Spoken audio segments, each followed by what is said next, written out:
வணக்கம் ஆஸ்பிரண்ட்ஸ். நம்ம இன்னைக்கு என்ன பார்க்க போறோம் அப்படின்னு பார்த்தீங்கன்னா, காலேஜ் டிஆர்பில 9 யூனிட்ஸ் முடிச்சிருக்கும். மேபி 6த் யூனிட் இருக்கும்னு நினைக்கிறேன். நான் உங்களுக்கு உங்களுக்கு பின்னாடி லேட்டர் டேஸில போடுறேன்.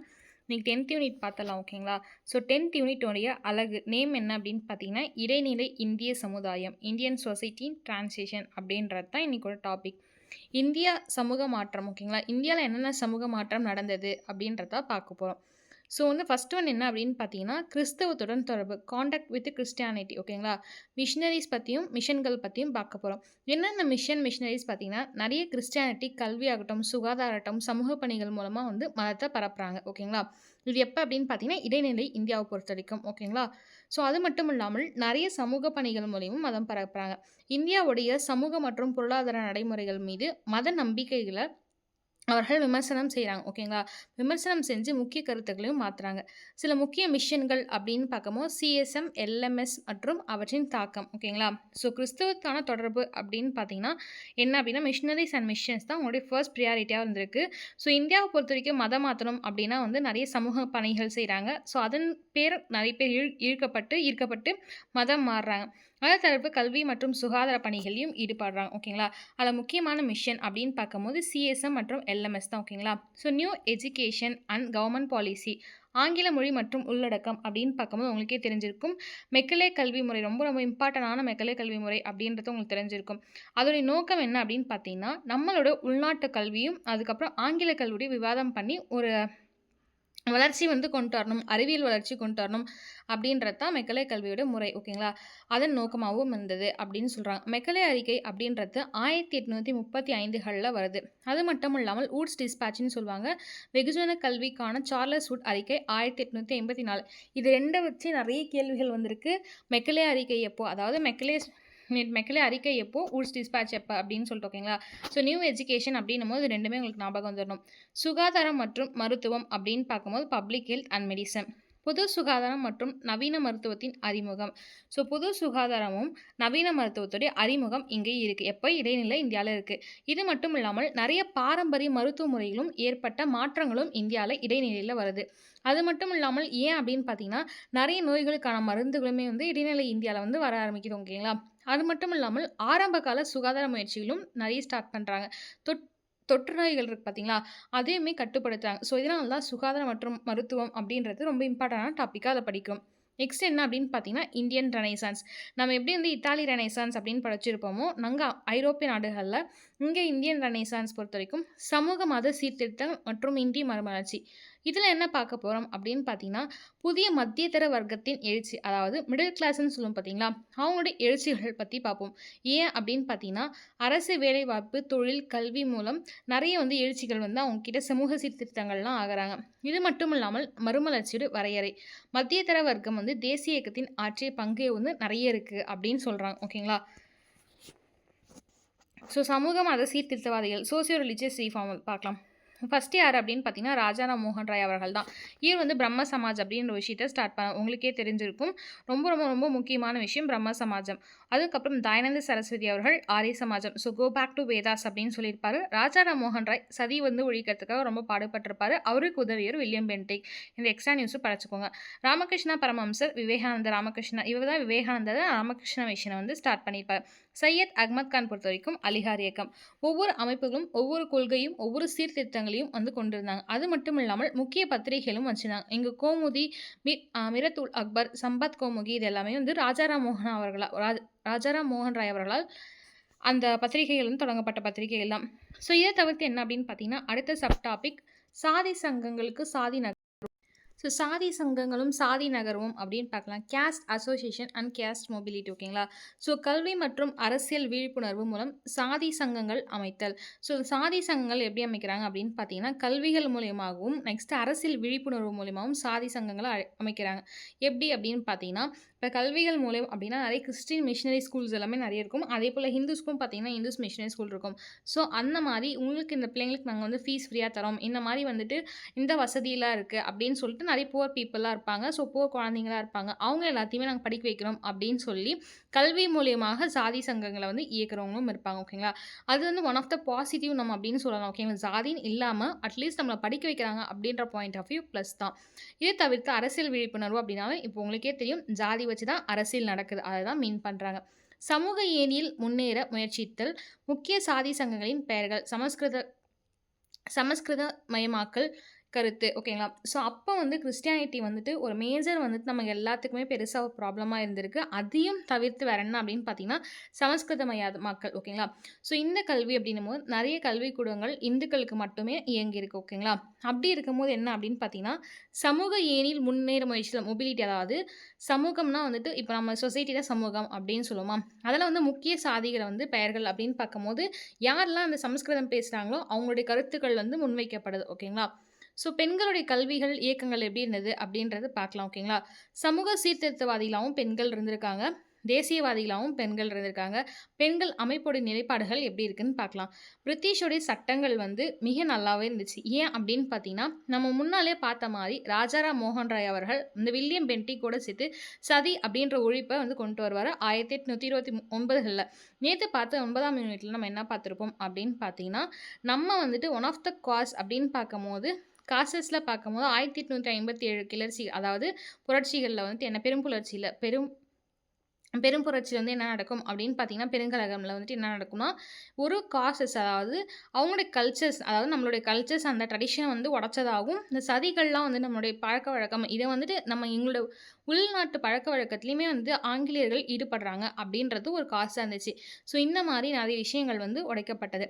இது மட்டும் இல்லாமல் 1856கள்ல விதவை மறுமணமும் பண்ணாங்க. ஈஸ்வர் சந்திரசேகர ஐயர் அவர் ரொம்ப ரொம்ப ரொம்ப அவர் தான் வந்து சென் அவர்கள் வந்துட்டு யாருன்னா ரொம்ப ஒரு முக்கியமான எடுத்துக்காட்டா இருந்திருப்பாரு. ஓகேங்களா? அவருடைய மகன ஒரு விதவைக்கு வந்து கல்யாணம் முடிச்சு குடுத்திருப்பாரு. ஓகேங்களா? அவர் வந்து அஸ் எ எக்ஸாம்பிளாவே அந்த இடத்துல திகழ்ந்திருப்பாரு. ஸோ ஒரு நல்ல மனிதனும் கூட. அது மட்டும் இல்லாமல் சாரதா சட்டம். சரி, ஓகே. இது எல்லாமே சமூக சீர்திருத்தங்கள்ல இருந்தது. என்ன தேசியவாதத்துல இருந்தது அப்படின்னு பார்த்தீங்கன்னா, நெறைய முக்கிய பெண் தலைவர்கள்லாம் இருந்திருக்காங்க அப்படின்னு சொல்றாங்க. நெறைய அமைப்புகளும் இருந்திருக்கு. பெண்களுக்கான அமைப்புகள். எடுத்துக்காட்டு பார்த்தீங்கன்னா, அகில இந்தியா பெண்கள் மாநாடு. ஸோ இதெல்லாம் தெரிஞ்சிருக்கும். புனேல நடந்தது. அதுக்கப்புறம் பல்வேறு நாடுகள்லயும் நடந்தது. இதுல பார்த்தீங்கன்னா, முத்துலட்சுமி ரெட்டி ஆகட்டும், ருக்மணி ரெட்டி ஆகட்டும், ஜான்சி ராணிலாம் இருந்தாங்க. அதுக்கப்புறம் நீங்க இங்க பார்த்தீங்கன்னா வந்துட்டு, இத தவிர்த்துமே நெறைய வந்து நம்ம தமிழகத்துல வந்துட்டு நெறைய பேர் இருப்பாங்க. ஓகேங்களா? ஸோ அதுக்கப்புறம் அஞ்சலை அம்மாள், அம்புஜத்தம்மாள் இவங்க எல்லாமே இருக்காங்க. ஓகேங்களா? ராணி மங்கம்மாள். ஸோ இந்த மாரி நெறைய பெண் தலைவர்களும் இருந்திருக்காங்க. தேசியவாதிகளும் இருந்திருக்காங்க. நெறைய சமூக சீர்திருத்தவாதிகளும் இருந்திருக்காங்கன்னு சொல்றாங்க. ஓகே. நெக்ஸ்ட் என்ன அப்படின்னு பார்த்தீங்கன்னா, பிரிண்டிங் பிரஸ் மற்றும் ஜர்னலிசம். இப்போ நமக்கு வந்து ஃபர்ஸ்ட் எல்லாமே டாபிக் பாருங்க ரிலேட்டடா தான் வரும். ஏன் அப்படின்னு பார்த்தீங்கன்னா, நம்ம ஆங்கிலேயர் இருக்காங்க. ஆங்கிலேயர துரத்தணும். ஆங்கிலேயருக்கு எதிரா இருக்கணும். ஸோ நம்ம வந்து ஐஎன்சி, ஐஎன்எம் பார்க்குறோம்னா, Indian national movement, INC Indian National Congress பொறுத்தவரைக்கும், நம்ம என்னென்னலாம் வந்து நம்ம எவ்வளோ செய்ய முடியும்? எப்படி ஆங்கிலேயர்கள நம்மளுடைய நாட்டிலேருந்து துரத்தலாம்? அப்படின்றதுலாம் முக்கிய ஒரு குறிக்கோளா இருந்திருக்கும். ஸோ அதோடய ஃபர்ஸ்ட்டு நம்ம பார்த்தப்போ சமூக சீர்திருத்தம் பார்த்தோம். நிறைய அமைப்புகள் பார்த்தோம். பெண்களுக்காகட்டும், இல்ல சமூக சீர்திருத்தங்கள் வந்து யார் யார் இருந்தாங்கன்னு பார்த்தோம். இப்ப அச்சு மற்றும் பத்திரிக்கை. வேற என்ன வந்து பண்ணி நம்ம ஆங்கிலேயர் வந்து தப்பு பண்றாங்க அப்படின்றத இந்த மக்களுக்கு, அதாவது நம்ம என்ன சொல்லுவோம்னா, இந்த குக்கிராமம்ல இருக்கக்கூடிய மக்களுக்கோ, இல்ல வந்து விழிப்புணர்வு இல்லாத மக்களுக்கோ, இல்ல வந்து என்ன நடக்குது அப்படின்ற பார்ட் ஆஃப் மக்களுக்கு தெரியாம இன்னும் அடிமையாவும் வச்சிருந்திருப்பாங்க பார்த்தீங்களா? அந்த மாதிரி இருக்க மக்களுக்கு நம்ம வந்து நாடு முழுவதும் போய் சேரணும் அப்படின்றதுக்காக ஸ்டார்ட் பண்ணது தான் அச்சு இயந்திரங்களுடைய வருகை வந்து ரொம்ப நல்லா இருந்துச்சு. பத்திரிக்கை. ஓகேங்களா? இந்த அச்சு இயந்திரமும் பத்திரிக்கையோட செயல்பாடு பொது கருத்தை வந்து உருவாக்குறது தான். ஓகேங்களா? ஸோ காமனான பீப்பிளோட கருத்தை காமனான கருத்தை உருவாக்குறது தான். ஆரம்ப காலத்துல சில பத்திரிக்கைலாம் ரொம்ப நல்லாவே போதுச்சு. அந்த பத்திரிக்கையில 2 விஷயம் பண்ணாங்க. ஒண்ணு தேசியவாதத்த விழிப்புணர்வு கொண்டு வரதுக்காகவும், இன்னொன்னு அதாவது இந்த மொத்த பிரிட்டிஷ் பீப்பிள் இருக்காங்க பார்த்தீங்களா? அவங்க நம்ம இவ்ளோ அடிமையா வச்சிருக்காங்க. நம்ம வந்துட்டு அவங்க வந்து இந்த மாரி பண்றாங்க. இவங்க பண்ற தப்பு அப்படின்றதையும் வெளியுறுத்தி பத்திரிகைகள் வந்துச்சு. அப்படி பார்த்தீங்கன்னா வந்து சுப்பிரமணியனுடைய இந்து, கேசரி பார்த்தீங்கன்னா பாலகங்காதர திலக், யங் இந்தியா பார்த்தீங்கன்னா தெரிஞ்சிருக்கும் உங்களுக்கு யாரோடதுன்ட்டு. இது மட்டும் இல்லாமல் தேசபக்தி போன்ற சீர்திருத்த கருத்து பரவலும் இருந்தது. ஓகேங்களா? ஸோ பத்திரிகை பார்த்தாச்சு. மற்றும் கலை மற்றும் மொழி நவீனமயமாக்கல், modernisation of arts and languages பார்க்கலாம். ஸோ இப்போ வந்து மொழி பற்றி பார்க்குறோம் அப்படின்னா, இந்தியா மொழிகள் மற்றும் இலக்கிய வடிவங்களோட நவீனமயமாக்கல். இந்தியாவுடைய மொழிகள் எப்படி எப்படிலாம் மாறுச்சு, அதுக்கப்புறம் என்னென்ன இலக்கிய வடிவங்கள் எடுத்தது, எவ்வளோ நவீனமயமாக இருக்குது அப்படின்னு பார்க்கலாம். எடுத்துக்காட்டு அப்படின்னு பார்த்தீங்கன்னா நாவல். ஓகேங்களா? ஸோ நாவல் அப்படின்னு பார்த்தீங்கன்னா, அதில் புதினம் நிறைய வேறுபாடுகள் வந்து இருக்கும். உரையாடலாக எழுதியிருக்கலாம், இல்லைனா அவங்க வந்து புதினமாக எழுதியிருக்கலாம், ஒரு கதையை எழுதியிருக்கலாம், என்ன வேணாலும் எழுதியிருக்கலாம். ஓகேங்களா? இப்போ ஃப்ரீலான்சிங் பண்ணுறவங்களாம் நிறைய பேர் வந்து நாவலாகட்டும், நிறைய வந்துட்டு இருக்குங்க. ஆக்சுவலாக வந்துட்டு டிஜிட்டல் மார்க்கெட்டிங் ஸோ அந்த மாதிரி பண்ணுறாங்களா, அந்த மாதிரி எடுத்துக்காட்டு இங்கே வந்து கலை மற்றும் மொழியில் வந்துட்டு மாடர்னைசேஷன் ஆன விஷயம் நாவல் தான். அதுக்கப்புறம் பார்த்தீங்கன்னா, ஓவியம், இசை, அதுக்கப்புறம் நிகழ்த்துக்கலை உடைய புது போக்குகள். அதாவது வங்காள ஓவியப் பள்ளி இதெல்லாமே ஸ்டார்ட் பண்றாங்க. நவீன இலக்கியத்தின் முதல் படைப்புகள் வந்து ரவீந்திரநாத் தாகூருடைய பங்கு தான் இருக்கு அப்படின்னு சொல்றாங்க. நெக்ஸ்ட் பார்த்தீங்கன்னா 2வது டாபிக் இந்திய தேசியத்தின் எழுச்சி. ரைஸ் ஆஃப் இந்தியன் நேஷனலிசம் ஓகேங்களா? ஸோ இந்திய தேசத்தின் எழுச்சி அப்படின்னு பார்க்கும்போது, சமூக ரீதியாவும், பொருளாதார அடிப்படையாவும் நம்ம எப்படிலாம் வந்து இருந்திருக்கோம் அப்படின்ட்டு பார்க்கலாம். காலனித்துவ ஆட்சியின் சுரண்டல் ஃபர்ஸ்ட்டே சொல்லியிருப்போம். அவங்க எந்த அளவுக்கு நம்மளுடைய செழிப்ப சுரண்டணும்னு நெனச்சாங்களோ, அந்த அளவுக்கு சுரண்டிட்டு போயிட்டாங்க. நெக்ஸ்ட்டு பார்த்தீங்கன்னா, வேற என்ன நல்லது செஞ்சிருக்காங்கன்னா, ரயில்வே அமைச்சு குடுத்துருக்காங்க. அஞ்சல் துறை அமைச்சு குடுத்துருக்காங்க. அது மட்டும் இல்லாமல் அஞ்சல் துறை மூலம் எல்லா நாட்டையுமே ஒருங்கிணைச்சிருக்காங்க. மேற்கத்திய கல்வியும் குடுத்துட்டு போயிருக்காங்க. சில பாசிட்டிவிட்டி இருக்கு. நெறைய நெகட்டிவிட்டியும் இருக்கு. நம்மளோட மாடர்னைசேஷன் அப்படின்னு சொல்லும்போது, நெறைய டிபார்ட்மெண்ட்ஸ் வந்து அவங்க குடுத்துட்டு போன டிபார்ட்மெண்ட் தான். ஈவன் வந்து ரயில்வேஸ் ஆகட்டும், தென் வந்து ஏன் அப்படி சொல்றேன்னா, ஏன் மேம் அவங்க வந்து நம்ம எடுக்காம இருந்தோம்னா நம்ம இவ்வளோ முன்னேறியிருப்போம்னா, இன்கேஸ் முன்னேறியிருப்போம். கண்டிப்பா நமக்கு வந்து நெறைய ஸ்மார்ட் பீப்பிள் இருக்காங்க. இருந்துமே கூட நம்ம வந்து கன்ஸ்ட்ரக்ட் பண்றதுக்கு இன்னும் கொஞ்சம் காலதாமதிக்கம் எடுத்திருக்கோம். ஏன்னா, அங்க போய் நம்ம வந்து எப்போ போய் ரீச் ஆயி பார்த்துட்டு வந்திருப்போம்னு தெரியல. அதுக்கப்புறம் கட்ட ஆரம்பிச்சிருப்போம். ஸோ இவங்க கட்டினதுக்கப்புறம் நம்ம அதையே யூஸ் பண்ணி நல்லா மாடர்னைஸ் பண்ணிட்டோம். ஓகேங்களா?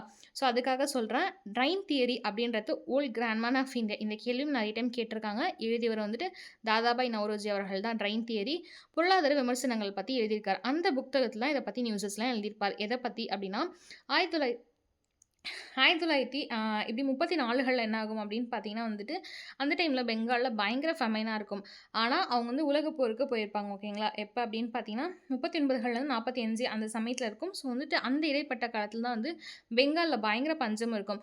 அவங்க இங்க பஞ்சம தீர்க்காம, இங்க இருக்கக்கூடிய மக்கள வந்துட்டு என்ன பண்ணுவாங்கன்னா, ஐரோப்பா நாடுகள் கூட சண்ட போட கூட்டு போயிருவாங்க. ஸோ இத பத்தியுமே அவர் எழுதியிருப்பாரு. இத தவிர்த்து என்ன அப்படின்னு பார்த்தீங்கன்னா, இந்திய தேசிய காங்கிரஸோட பிறப்பு. எப்படி ஐஎன்சி உருவாச்சு அப்படின்றத பத்தி தான் பார்க்க போறோம். இந்தியன் நேஷனல் காங்கிரஸ் 1885கள்ல உருவாகுது. இதோட இந்திய தலைவர் யாரு அப்படின்னு பார்த்தீங்கன்னா, நெறைய இந்திய தலைவருடைய முயற்சிகளால தான் வந்துட்டு ஆரம்பிச்சிருக்காங்க. நெறைய கோரிக்கைகள் ஆரம்ப காலத்துல நெறைய கோரிக்கைகள்லாம் வருது. அதனால தான் ஸ்டார்ட் பண்றாங்க. ஏஓயூம் அப்படின்ற ஒருத்தர் தான் இத ஸ்டார்ட் பண்றாரு. முதல் அமர்வு எங்கன்னா உங்களுக்கு நீங்க படிச்சிருப்பீங்க எம்பிசி அப்படின்னு சொல்லிட்டு. நெக்ஸ்ட் முதல் அமர்வு எங்கன்னா மும்பைல. அதோடைய தலைவர் யாருன்னா டபிள்யூசி பானர்ஜி அவர்கள். பாது இதுல கோட்பாடு என்ன அப்படின்னு பார்த்தீங்கன்னா, சேஃப்டி வேல்யூ தியரி ஓகேங்களா? சேஃப்டி வேல்யூ கோட்பாடு தான் இதோடைய கோட்பாடு. காங்கிரஸுடைய சித்தாந்தங்கள் மற்றும் திட்டங்கள பத்தி பார்க்கலாம். காங்கிரஸுடைய ஐடியாலஜிஸ் என்ன? அதோடைய புரோகிராம் என்ன? அப்படின்றது தான் 1885கள் அதாவது ஸ்டார்ட் பண்ணதுலருந்து 1920 நான் கோஆப்பரேஷன் வரைக்கும் என்னென்ன நடந்ததுன்னு பார்க்கலாம். ஓகேங்களா? மிதவாதிகள் அப்படின்னு சொல்லும்போது இயர்லி நேஷனலிஸ்ட்ன்னு சொல்லுவாங்க. ஏன்னா 1885கள்ல ஐஎன்சி ஸ்டார்ட் பண்ணும்போது இருந்து 1905கள் வரைக்கும் ஓகேங்களா? ஸோ 1905 வரைக்குமே இவங்க வந்து இருப்பாங்க. ஸோ அவங்க தான் வந்து ரொம்ப வந்துட்டு பயங்கரமா எக்ஸ்ட்ரீமிஸ்ட் தான் இருப்பாங்க. ஓகேங்களா? நெக்ஸ்ட் என்ன அப்படின்னு மிதவாதிகள் இருப்பாங்க. ஸோ நெக்ஸ்ட் என்னன்னா 3 பேர் வந்து இருக்காங்க. ஓகேங்களா? 3 பி அப்படின்னு சொல்லுவாங்க. பிரேயர், பெட்டிஷன், புரொடெஸ்ட் அப்படின்றது தான் இவங்களுடைய கான்செப்ட். ஓகேங்களா? 2வது யாருன்னா தீவிரவாதிகள். இவங்க என்ன அப்படின்னு பார்த்தீங்கன்னா, 1905கள்லேருந்து 1920கள் வரைக்கும் நான் கோஆப்பரேஷன் வரைக்கும் இருப்பாங்க. ஓகேங்களா? இதில யாருன்னா லால் பால் பால்ன்னு சொல்லுவாங்க. ஓகேங்களா? ஸோ இங்க ஏன் இது நீங்க இந்த 3 அப்படின்றது பிரேயர், பெட்டிஷன், புரொடெஸ்ட் இது 3த்தையும் ஞாபகம் வச்சுக்கோங்க. இங்க லால் பால் பால் அப்படின்றது ஞாபகம் வச்சுக்கோங்க. என்ன அப்படின்னா, லாலா லஜபதி ராய் அவர்கள், பாலகங்காதர் திலகர் அவர்கள், பிபின் சந்திரா பால் அவர்கள். ஓகேங்களா? ஸோ மிதவாதிகளுடைய முக்கியமான தலைவர்கள் அப்படின்னும்போது கோகலே தான் உங்களுக்கே தெரிஞ்சிருக்கும். தீவிரவாதத்துடைய முக்கிய முழக்கங்கள் அப்படின்னும்போது என்ன திலகர் அவர்கள் சொல்லியிருப்பாரு. Swaraj is my birth right அதாவது சுயராஜ்யம் எனது பிறப்புரிமைன்னு சொல்லிட்டு. இந்த தீவிரவாதிகளும் மிதவாதிகளும் சூரத் ஸ்பிளிட்ல 1907கள்ல பிரிகிறாங்க. ஓகேங்களா? அதுக்கப்புறம் பிரிஞ்சு தான் இருப்பாங்க. பிற்காலத்துல ஒண்ணு சேர்ந்துருவாங்க. ஓகேங்களா? ஸோ என்ன நம்ம தெரிஞ்சுக்க வேண்டிய விஷயம் 1885கள்லேருந்து 1905கள் வரைக்கும் ஓகேங்களா? இது வரைக்கும் வந்துட்டு யார் இருக்காங்கன்னா, மிதவாதிகளுடைய தாக்கம் அதிகமா இருக்கு. அதுக்கப்புறம் 5கள்லேருந்து 1920கள் வரைக்கும் என்ன அப்படின்னு பார்த்தீங்கன்னா வந்துட்டு தீவிரவாதிகள் தாக்கம் அதிகமா இருக்கு. லால் பால் பால்ன்னு சொல்லுவோம். லாலா லஜபதி ராய் அவர்கள், பாலகங்காதர் திலகர் அவர்கள், பிபின் சந்திரா பால் அவர்கள். அதுக்கப்புறம் சுதேசி சுயேட்சை இவங்கலாம் இருந்திருக்காங்க. ஓகேங்களா? இது தவிர்த்து நான் சொல்றேன். இதில பார்த்தீங்கன்னா, மிதவாதிகள்ல கோகலே அவர்கள் திலகருடைய கோட்பாடு. சுயராஜ்யம் எனது பிறப்புரிமை அப்படின்னு சொல்லிட்டு சூரத் பிளவுல வந்து இவங்க 2 பேரும் பிரியிறாங்க. சுதேசி மற்றும் சுயாட்சி இயக்கம் பார்க்கும்போது வங்காள பிரிவினை. ஸோ 1905க்கு அப்புறம் தான் தீவிரவாதிகள் அதிகமாகுறாங்கன்னு சொல்லலாம். ஐ மீன் தீவிரவாதிகள்லாம் தப்பா எடுக்கக்கூடாது. பாரதியார் போன்றவர்கள் எல்லாமே தீவிரவாதிகளா தான் இருந்தாங்க. ஸோ தீவிரவாதிகள் நம்ம ஏன் மென்ஷன் பண்றோம்னா, நம்ம சுதந்திரத்த நம்ம எப்படி வேணாலும் வாங்கலாம். ஓகேங்களா? நம்ம போராடி வாங்கலாம். நம்ம வீரம் கொண்டு வாங்கலாம் அப்படின்றவங்க வந்து தீவிரவாதிகள். அதுவே மிதவாதிகள் இல்ல நமக்குன்னு ஒரு கோட்பாடுகள் இருக்கு. நமக்குன்னு ஒரு டாக்குமெண்ட்ஸ் இருக்கு. நம்ம அந்த மாதிரி ஃபாலோ பண்ணி நம்ம வந்து அமைதியான முறையில வாங்கலாம் அப்படின்னு யோசிக்கிறவங்க யார் அப்படின்னு பார்த்தீங்கன்னா, மிதவாதிகள். ஓகேங்களா? எல்லாத்தையுமே கோரிக்கைகள் மூலம் நிறைவேத்துவாங்க. ஸோ நெக்ஸ்ட் பார்த்தீங்க அப்படின்னா வந்துட்டு வங்க பிரிவினை வந்து 1905கள் நடக்குது. அப்போ வந்து நிறைய போராட்டங்கள்லாம் வந்து நடக்க ஆரம்பிக்குது. சுதேசி பொருட்கள பயன்படுத்த மாட்டோம் அப்படின்னு சொல்லிட்டு பாய்காட் பண்றாங்க. அது மட்டும் இல்லாமல் ஆங்கில பொருட்கள வந்து என்ன பண்ணுவோம்? புறக்கணிப்போம் அப்படின்னு சொல்றாங்க. இதுதான் பிரிவினைக்கு காரணமா இருக்கு. ஓகேங்களா? ஸோ இந்த இயக்கத்தில பண்பாடு தாக்கம் அதிகமாகுது.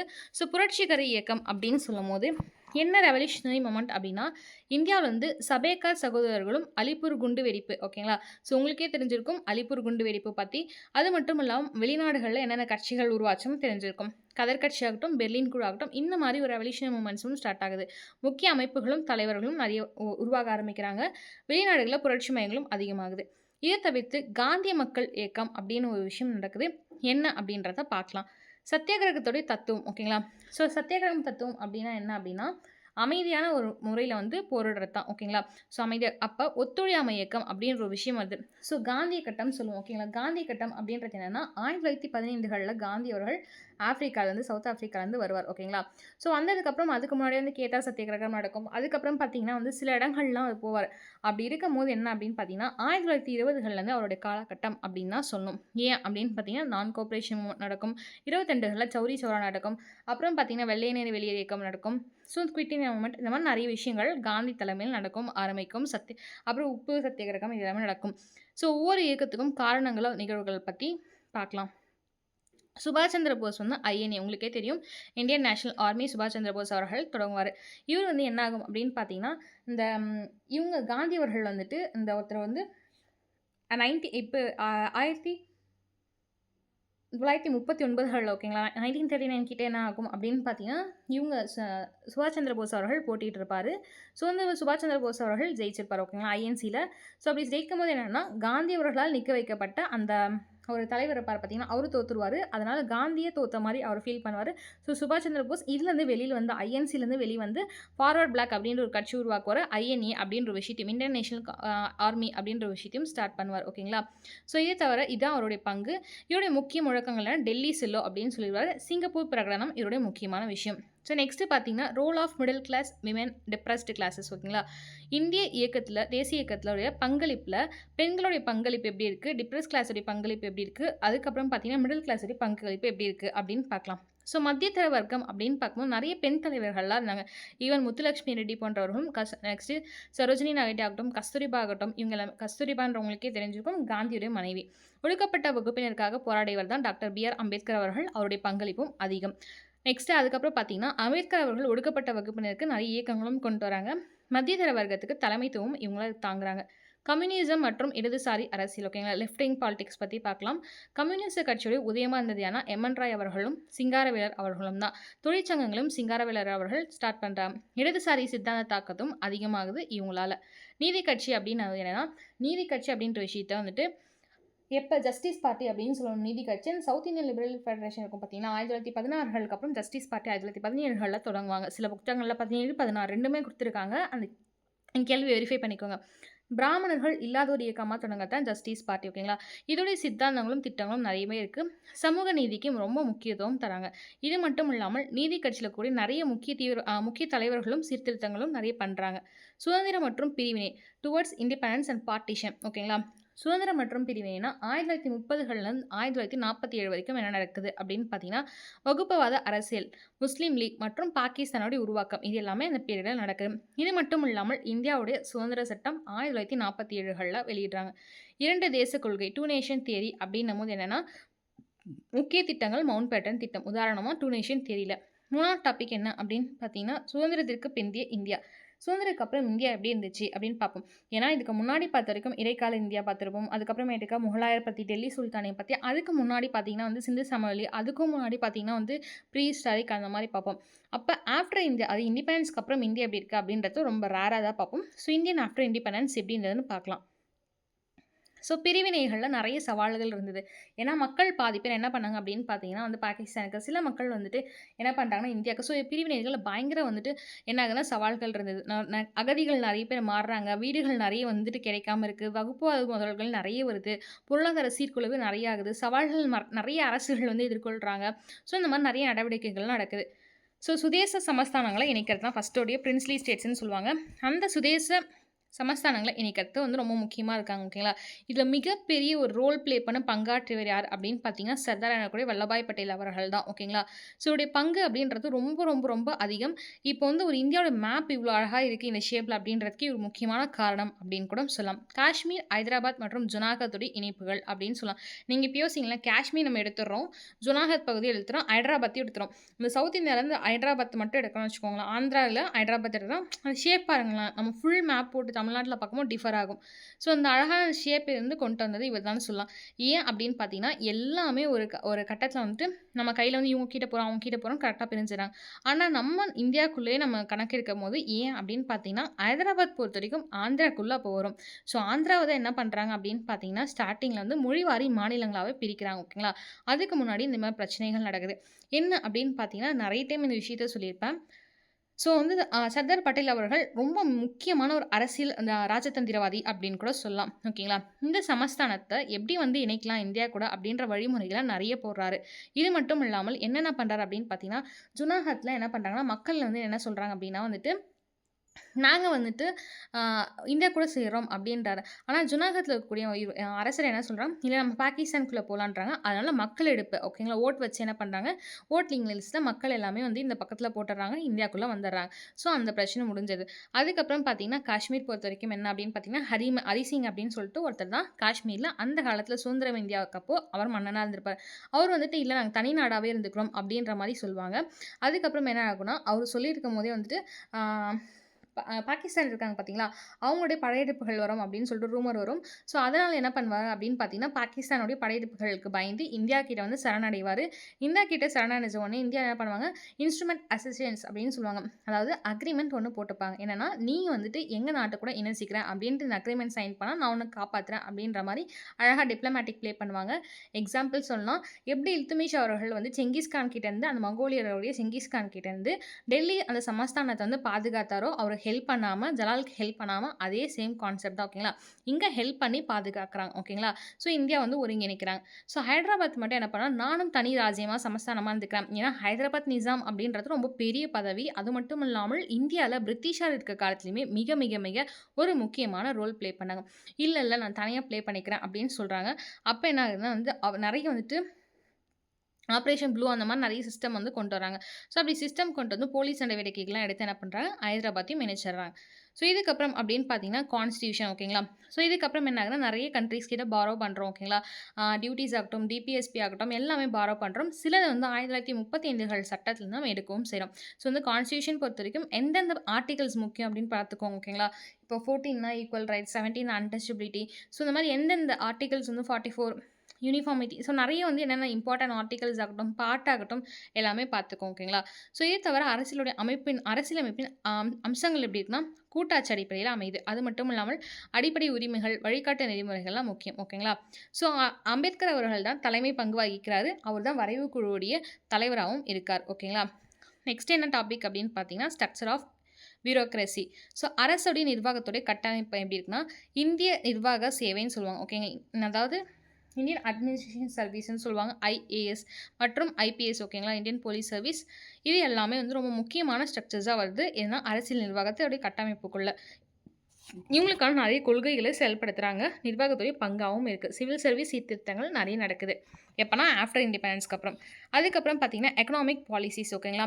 உங்களுக்கே தெரிஞ்சிருக்கும் திட்ட கமிஷன்ஸ் அதாவது பிளானிங் கமிஷன்ஸ் மற்றும் ஐந்தாண்டு திட்டங்கள்லாம் வந்து கொண்டு வருவாங்க. எதுக்கு அப்படின்னு பார்த்தீங்கன்னா, இந்தியாவோட வளர்ச்சிக்கும் நிறைய இடப்பெயர்ச்சிகள் நடந்திருக்கும். அது மட்டும் இல்லாமல் பழங்குடி பிரச்சனைகளும் நடந்திருக்கும். இது எல்லாமே சரி செய்ய தான் அதில கொண்டு வந்திருப்பாங்க. இதுக்கப்புறம் முதல் ஐந்தாண்டு திட்டம் ரஷ்யா கிட்டேருந்து கடன் வாங்கினா முதல் ஐந்தாண்டு திட்டங்கள் வந்து செயல்படுத்தியிருப்போம். 12 ஐந்தாண்டு திட்டங்கள் நடந்திருக்கும். இதை தவிர்த்து என்ன அப்படின்னு பார்த்தீங்கன்னா, அதுக்கப்புறம் தான் மாத்திருப்பாங்க. உங்களுக்கே தெரிஞ்சிருக்கும். நெக்ஸ்ட்டு பார்த்தீங்க அப்படின்னா வந்து மொழிவாரி மாநிலங்கள். ஸோ நெறைய கமிட்டீஸ்லாம் நெறைய இருக்குங்க. நான் வந்து உங்களுக்கு கமிட்டீஸ் ஷார்ட்கட்டே போடுறேன். சும்மா நெறைய கமிட்டீஸ் இருக்கும். ஆல்ரெடி போட்டிருப்பேன் பாருங்க. அந்த கமிட்டீஸோடைய ஃபர்ஸ்ட்டு மொழிவாரியா பிரிச்சது எப்ப அப்படின்னு பார்த்தீங்கன்னா, 56கள்ல வந்துட்டு என்னன்னா, ஆந்திர பிரதேஷ் தான் பிரிப்பாங்க மொழிவாரி மாநிலங்கள்ல. ஃபசல் அலி கமிஷனுடைய அந்த மாநிலங்களுடைய இதுக்கு தேவை. ஓகேங்களா? ஸோ வந்து ஓகே நீங்க பிரிக்கலாம் அப்படின்னு சொன்னதுக்கப்புறம் பிரிப்பாங்க. இது மட்டும் இல்லாமல் ஏன் அப்படின்னு பார்த்தீங்கன்னா, ஸ்ரீராமுலு அப்படின்ற ஒருத்தர் என்ன பண்ணியிருப்பாங்கன்னா, ஆந்திரா வந்து பிரிக்கிறதுக்கு வந்து உண்ணாவிரதம் இருந்திருப்பாரு. அதனால 1956கள்ல அவர் வந்து இறக்கவும் செஞ்சிருப்பாரு. அதுக்கப்புறம் பிரிக்கவும் செஞ்சிருப்பாங்க. அதுக்கப்புறம் சென்ட்ரல் ஸ்டேட் ரிலேஷன் ரொம்ப ரொம்ப ரொம்ப இம்பார்ட்டன்டான டாபிக் மத்திய மாநில உறவுகள். ஓகேங்களா? ஸோ இதில வந்து நெறைய கமிஷன்ஸ்லாம் வரும். சர்க்காரியா கமிஷன்ஸ் ஆகட்டும், நெறைய கமிஷன்ஸ் வரும். இந்த மாரி கமிஷன்ஸும் படிச்சுக்கோங்க. ராஜமன்னார் தமிழ்நாட்டில வரும். சர்க்காரியா பொறுத்தவரைக்கும் ஆல் இந்தியால வரும். ஓகேங்களா? இத பொறுத்தவரைக்கும் கூட்டாட்சி அமைப்பை பத்தியும், அதுக்கப்புறம் அரசு வந்துட்டு ஸ்டேட்டுக்கும், சென்ட்ரலுக்கும் இருக்கக்கூடிய ரிலேஷன்ஸ் பத்தியும், அந்த பிரச்சனைகள் பத்தியும் பேசுறது தான் வந்து இந்த கமிஷன். ஓகேங்களா? இது வந்து 7வது அட்டவணையில வரும். ஸோ வெளியுறவு கொள்கை பொறுத்தவரைக்கும் பஞ்சசீலம், ஃபாரின் பாலிசி இனிஷியேட்டிவ்ஸ் பஞ்சசீல் பொறுத்தவரைக்கும் நேரு அவர்கள் தான் போட்டிருப்பாரு. அதுக்கப்புறம் அணிசேரா இயக்கம், நான் அலைன் மூவ்மெண்ட் அப்படின்னு சொல்லுவோம். ஓகேங்களா? அதுக்கப்புறம் வெளியுறவு கொள்கையுடைய அடிப்படை கொள்கைகள் பொறுத்தவரைக்கும் பஞ்சசீலம் அப்படின்னு சொல்லுவோம். பஞ்சசீலத்தில 5 கொள்கைகள் இருக்கும். சீனா கூட போட்டிருப்பாங்க. நம்மளுடைய முதல் நாடா இருக்கும். அதுக்கப்புறமேட்டுக்கு நிறைய பேர் இருப்பாங்க. ஆக்சுவலா வந்துட்டு என்ன அப்படின்னு பார்த்தீங்கன்னா, கியூபா, இட்டாலி இந்த மாரி சில நாடுகளும் சேர்ந்திருப்பாங்க. நெருக்கடி நிலையில ஆதாரங்கள் அப்படின்னு பார்த்தீங்கன்னா, இந்திய அரசியலின் இயக்கவியல். ஓகேங்களா? So dynamics of Indian politics அப்படின்னு பார்க்கும்போது, எமர்ஜென்சி அதுக்கப்புறம் நெருக்கடி நிலை காரணங்கள், விளைவுகள் அப்படின்னு பார்க்கும்போது எல்பிஜி உங்களுக்கு தெரிஞ்சிருக்கும். மன்மோகன் சிங் அவர்கள் கொண்டு வந்தது தான். எல்பிஜினா liquid sorry liberalisation, privatisation, globalisation. ஓகேங்களா? ஸோ இப்படி பார்க்கும்போது என்ன அப்படின்னு பார்த்தீங்கன்னா 1991களில் அந்த தாக்கம் வருது. ஸோ பர்சனாலிட்டிஸ் பார்க்கும்போது, ஆளுமைகள் பார்க்கும்போது ராஜாராம் மோகன் ராய், திலகர் அவர்கள், காந்தி அவர்கள், நேரு அவர்கள், அம்பேத்கர் அவர்கள், சர்தார் வல்லபாய் பட்டேல் அவர்களுடைய பங்குகள் மிக ஆழமாக இருக்குது அப்படின்னு சொல்கிறாங்க. ஓகேங்களா? நம்ம நேதாஜும் சேர்த்துக்கலாம். இது அவர் ரொம்ப முக்கியமானவர் தான். ஓகேங்களா? ஸோ ஆண்டுகள் மற்றும் நிகழ்வுகள் அப்படின்னு பார்க்கும்போது என்ன இவ்வளோ ஷார்ட்டாக சொல்கிறேன்னு பார்க்காதீங்க. இது உங்களுக்கு ரிவிஷன் தான். நான் சொல்ல உங்களுக்கு என்னென்னு ஆர்டிகல்ஸ்லேருந்து உங்களுக்கு அந்த பையனே அப்படின்னு சொன்னால் அப்போ வந்து அந்த லக்ஷ்மி அப்படின்ற ஒரு இது இருந்திருக்கும். அதுக்கப்புறம் அந்த ஆர்மிக்கு வந்து ஒரு பெண் படை போலீஸ் அந்த பெண்களுடைய பேர் வச்சிருப்பாங்க. ஸோ அது எல்லாமே உங்களுக்கு ஞாபகம் வந்திருக்கணும். ஆண்டுகள் மற்றும் நிகழ்வுகள் பார்க்கும்போது 1885களில் என்ன ஆகுது அப்படின்னு பார்த்தீங்கன்னா வந்துட்டு, உதாரணம் நான் சொல்கிறேன். ஜஸ்ட் எக்ஸாம்பிள் மட்டும் சொல்லியிருப்பேன். ஐஎன்சி ஸ்டார்ட் ஆகும். 1905 வரைக்கும் என்ன ஆகும் அப்படின்னு பார்த்தீங்கன்னா வந்துட்டு, கர்சன் ஆஃப் பெங்கால் அப்போ வரைக்கும் என்ன ஆகும்னா வந்துட்டு, உங்களுக்கு மிதவாதிகளுடைய ஆட்சி இருக்கும். அதுக்கப்புறம் தீவிரவாதிகளோட தாக்கம் அதிகமாக இருக்கும். அதுக்கப்புறம் காந்திய கட்டம் ஆரம்பிச்சிரும். அதுக்கப்புறம் சுதந்திரம். ஸோ வங்காள பிரிவினை வரைக்குமே உங்களுக்கு மிதவாதிகள் இருப்பாங்க. 1907களில் சூரத் பிளவு வரும். அப்போ வந்து மிதவாதிகளும் தீவிரவாதிகளும் சண்டை போடுவாங்க. பாய்காட்லாம் நிறைய நடக்கும். ஓகேங்களா? ஸோ சட்டங்கள் பொறுத்த வரைக்கும் முக்கியமான சட்டங்களும் அவரோட நோக்கங்களும் ரொம்ப முக்கியம். இந்தியாவை பொறுத்த வரைக்கும் வந்து 1990களில் நடந்த மின்டோமாலி ரிஃபார்ம்ஸ் ஆகட்டும், அதுக்கப்புறம் 1919ல் நடந்த அந்த செப்பரேட் எலெக்ஷன் 1909ல் படிப்போம். ஒரு முக்கியமான விஷயம், மாகாணங்கள் எப்போ இரட்டையாட்சி கொண்டு வந்தாங்க, அதை நீக்கி எப்போ மாவட்டங்களை கொண்டு வந்தாங்க, இதெல்லாம் பார்த்துக்கோங்க. 1919 1935 இது ரெண்டுத்துல பயங்கர கன்ஃபியூஷன் ஆவீங்க. இது ரெண்டுமே நல்லா தெளிவாக படிச்சுக்கோங்க. அப்புறம் இந்திய சுதந்திர சட்டம். அதுக்கப்புறம் டாபிக் பார்த்தீங்கன்னா, சமூக மத சீர்திருத்தங்கள் அப்படின்னு சொல்லலாம். ஓகேங்களா? இந்தியாவில் பல்வேறு சமூகங்கள் இருக்கும். ஓகேங்களா? ஸோ இது வந்து இந்தியா அப்படின்னு பார்க்கும்போது ஒரு நவீன இந்தியாக்கான அடித்தளத்தை வந்து உருவாக்கின காலகட்டம் அப்படின்னு பார்த்தீங்கன்னா இந்த இண்டிபெண்டன்ஸ்க்கு அப்புறமான காலகட்டம் தான். ஸோ நம்ம அது மட்டும் இல்லாமல் மத்தியதர வர்க்கம் அப்படின்னா மிடில் கிளாஸ்ன்னு சொல்லுவோம் பார்த்தீங்களா, அவங்களுடைய கல்வி தாக்கத்தால் இந்தியாவோட சமூகம் பயங்கரமாக மாறுச்சு அப்படின்னு சொல்கிறாங்க. ஏன் அப்படின்னு பார்த்தீங்கன்னா பல விஷயத்தில் சீர்கேடாகவும் ஆச்சுன்னு சொல்கிறாங்க. ஏன்னா சதி, குழந்தை மனம், சாதி வேறுபாடுகள் இது எல்லாமே அதிகமாக இந்தியாவில் தலை தூக்கி ஆடுச்சு. ஓகேங்களா? இதனால் இந்தியா வந்து ஒரு விமர்சன நாடாகவே பார்க்க தொடங்கினாங்க. மேலேயே பார்த்த மாதிரி தான் பிரம்ம சமாஜம் ராஜாராம் மோகன் ராய் அவர்கள் இவர் வந்து ஒரு கடவுள் கோட்பாடு மோனோதிசியம் அப்படின்ற விஷயத்தை கொண்டு வர சிலை வழிபாட்டிற்கு எதிர்ப்பானவர். சதி ஒழிப்பு சட்டம் 1829க்கு இவர் தான் வந்து கொண்டு வர வில்லியம் பென்டி கூட சேர்த்து மிக மிக முக்கியமானவங்க படிச்சுக்கோங்க. ஓகேங்களா? இவர் அது மட்டும் இல்லாமல் விதவை மறுமணம், பெண் கல்விக்காக போராடியவர், ஆதரவு கொடுத்தவர். நவீன இந்தியாவோட சிற்பி அப்படின்னு சொல்லிட்டு ராஜாராம் மோகன் ராய் அவர்களை தான் அழைப்போம். இந்தியாவின் சீர்திருத்த இயக்கத்தினும் முன்னோடி அப்படின்னு அவரை தான் அழைப்போம். ஆரிய சமாஜ் பொறுத்த வரைக்கும் கோ பேக் டு வேதாஸ், வேதங்களை நோக்கி திரும்புங்கள் அப்படின்னு சொல்லிட்டு சொல்லியிருப்பாரு தயானந்த சரஸ்வதி அவர்கள். இவர் வந்து சுத்தி இயக்கம் அப்படின்ற ஒரு இயக்கமும் கொண்டு வருவார். மதம் மாறியவர்கள், அதாவது இப்போ நிறைய கிறிஸ்டியானிட்டி வருவாங்க, அவங்க வந்து மதம் மாற்றுவாங்க. பிரிட்டிஷார்களும் இங்கிலாந்தும் இங்கே வந்து நிறைய முஸ்லீம்ஸ் இருப்பாங்க, ஹிந்துஸ் இருப்பாங்க, அவங்கள மதம் மாற்றுவாங்க. ஸோ மீண்டும் நீங்கள் உங்களுடைய மதத்துக்கு போங்க அப்படின்னு சொல்லிட்டு ஒரு இயக்கம் ஸ்டார்ட் பண்ணுறாங்க. அது பேர் சுத்தி இயக்கம் அப்படின்னு சொல்லுவாங்க. ஓகேங்களா? குழந்தை மனம், சிலை வழிபாடு ஆகியவற்றை எதிர்க்கிறார். மேலே ராஜாராம் சொன்னதான் வந்து மோனோதிசம் ஃபாலோ பண்ணுற சிலை வழிபாடு எதிர்க்கிறாரு. இவரும் குழந்தைங்களுக்கு மேரேஜ் பண்ணக்கூடாது அப்படின்றத எதிர்க்கிறார். தேசிய உணர்வை வலுப்படுத்துகிறாரு. ஆங்கிலோ வேத கல்வி, அதாவது டிஏவின்னு சொல்லுவாங்க, ஆங்கிலோ வேத பள்ளி வந்துட்டு என்ன பண்ணுறாருன்னா நிறுவுறாரு. ராமகிருஷ்ணா மிஷன் பொறுத்த வரைக்கும் விவேகானந்தர் அவர்கள் சீடராக இருப்பார் ராமகிருஷ்ணருக்கு. ஸோ அவரும் வந்து என்ன பண்ணுவார்னா வந்து ராமகிருஷ்ணா மிஷனை ஸ்டார்ட் பண்ணுவார். ஜீவ சேவா தான் அப்படின்னு சொல்லிட்டு, அதாவது சிவசேவா அப்படின்னு சொல்லுவாங்க. மனித சேவை தான் கடவுளின் சேவை அப்படின்ற விஷயத்த பயங்கரமாக நம்பினவங்க. ஆன்மீகம் மற்றும் தேசியத்தை இணைக்கிற மாதிரி இவங்களுடைய கோட்பாடுகள், கருத்துக்கள் இருந்தது. இது மட்டும் இல்லாமல் மேற்கத்திய உலகத்தில் என்னென்ன வந்து இந்து மதத்துடைய பெருமையும் நிலைநாட்டுறாரு. ஓகேங்களா? இப்படிலாம் இந்துக்கள் இருந்தாங்க, இந்த மாதிரிலாம் இருந்தது அப்படி எல்லா விஷயத்தையும் சிகாகோ மாநாட்டிலையும் நிறைய டைம் சொல்லியிருப்பாரு. ஸோ வெஸ்டர்னைஸ் அந்த கல்ச்சர் எல்லாமே இவர் தான் பயங்கரமாக பரப்பார். இளைஞர்களுடைய சேவை மற்றும் தேசியத்தை போதித்தவர் இவர்தான். சிகாகோ மத மாநாட்டில உரையாற்றினார். ஓகேங்களா. நெக்ஸ்ட் பார்த்தீங்கன்னா, சத்யசோதக் சமாஜ் உங்களுக்கே தெரிஞ்சிருக்கும். ஜோதிபா புலே அவர்கள் மகாராஷ்டிராவுடைய அடித்தட்டு மக்களுடைய உரிமைக்காக போராடினார். ஓகேங்களா. ஸோ அதுக்கப்புறம் பார்த்தீங்கன்னா, ஜாதி வேறுபாடுகள், வன்மைகளை எதிர்க்கிறாங்க. இவங்க வந்து பெண் கல்விக்காக பள்ளிகளை திறந்தார். அது பேர் என்ன, குலம்கீரி அப்படின்ற ஒரு நூலையும் எழுதுறாங்க. ஓகேங்களா. ஸோ ஐஎன்சி பொறுத்த வரைக்கும் என்னன்னா 2 காலகட்டமாக இருக்குது. ஓகேங்களா. ஸோ ஒன்று என்ன அப்படின்னு பார்த்தீங்கன்னா, காங்கிரஸ்க்கு வந்து 2 குழுவாக இருக்கும். ஒன்று மிதவாதிகள், தேசியவாதிகள். ஃபஸ்ட்டே மிதவாதிகள், தீவிரவாதிகள். 1885 வரைக்கும் 1905 வரைக்கும். சித்தாந்தம் பொறுத்த வரைக்கும் பிரிட்டிஷ் ஆட்சியில் நம்பிக்கை வைத்திருந்தாங்கன்னா, அதாவது பிரிட்டிஷ் வந்து நீதி கொடுப்பாங்க, பிரிட்டிஷ் ஆட்சியில் நம்பிக்கை வச்சுருக்காங்க.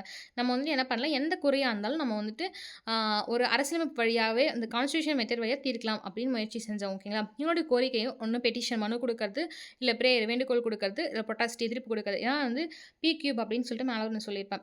அரசுகள் மனு அளித்தல், கூட்டங்கள் நடத்துதல் மற்றும் நியாயமான முறையில் எதிர்ப்பை தெரிவிக்கலாம். ஓகேங்களா. இவங்களுடைய நோக்கம் என்னன்னா, படிப்படியாக அரசியல் சீர்திருத்தங்களை பெறத்தும் நிர்வாகத்தில் இந்தியர்களை பங்களிப்பு அதிகரிக்கிறதும் தான். தலைவர்கள் பார்த்த வரைக்கும் தாதாபாய் நவ்ரோஜி அவர்கள், கோபாலகிருஷ்ண கோகலே அவர்கள், ஃபெரோஷா மேத்தா அவர்கள். ஓகேங்களா. நெக்ஸ்ட் தீவிரவாதிகள் பொறுத்த வரைக்கும் உங்களுக்கு வந்து என்ன, வங்காள பிரிவினைக்கு அப்புறம் 1905 நான் கோஆப்ரேஷன் வரைக்கும் இவங்க இருப்பாங்க. இவங்க என்னன்னா, பிரிட்டிஷார் மீது நம்பிக்கை எதுவுமே இல்லை, அரசியல் பிச்சை, நீங்கள் வந்துட்டு எங்களுக்கு வந்து அரசியல் பிச்சை போடுறீங்க அப்படின்னு சொல்லிட்டு விமர்சித்தார்கள். ஓகேங்களா.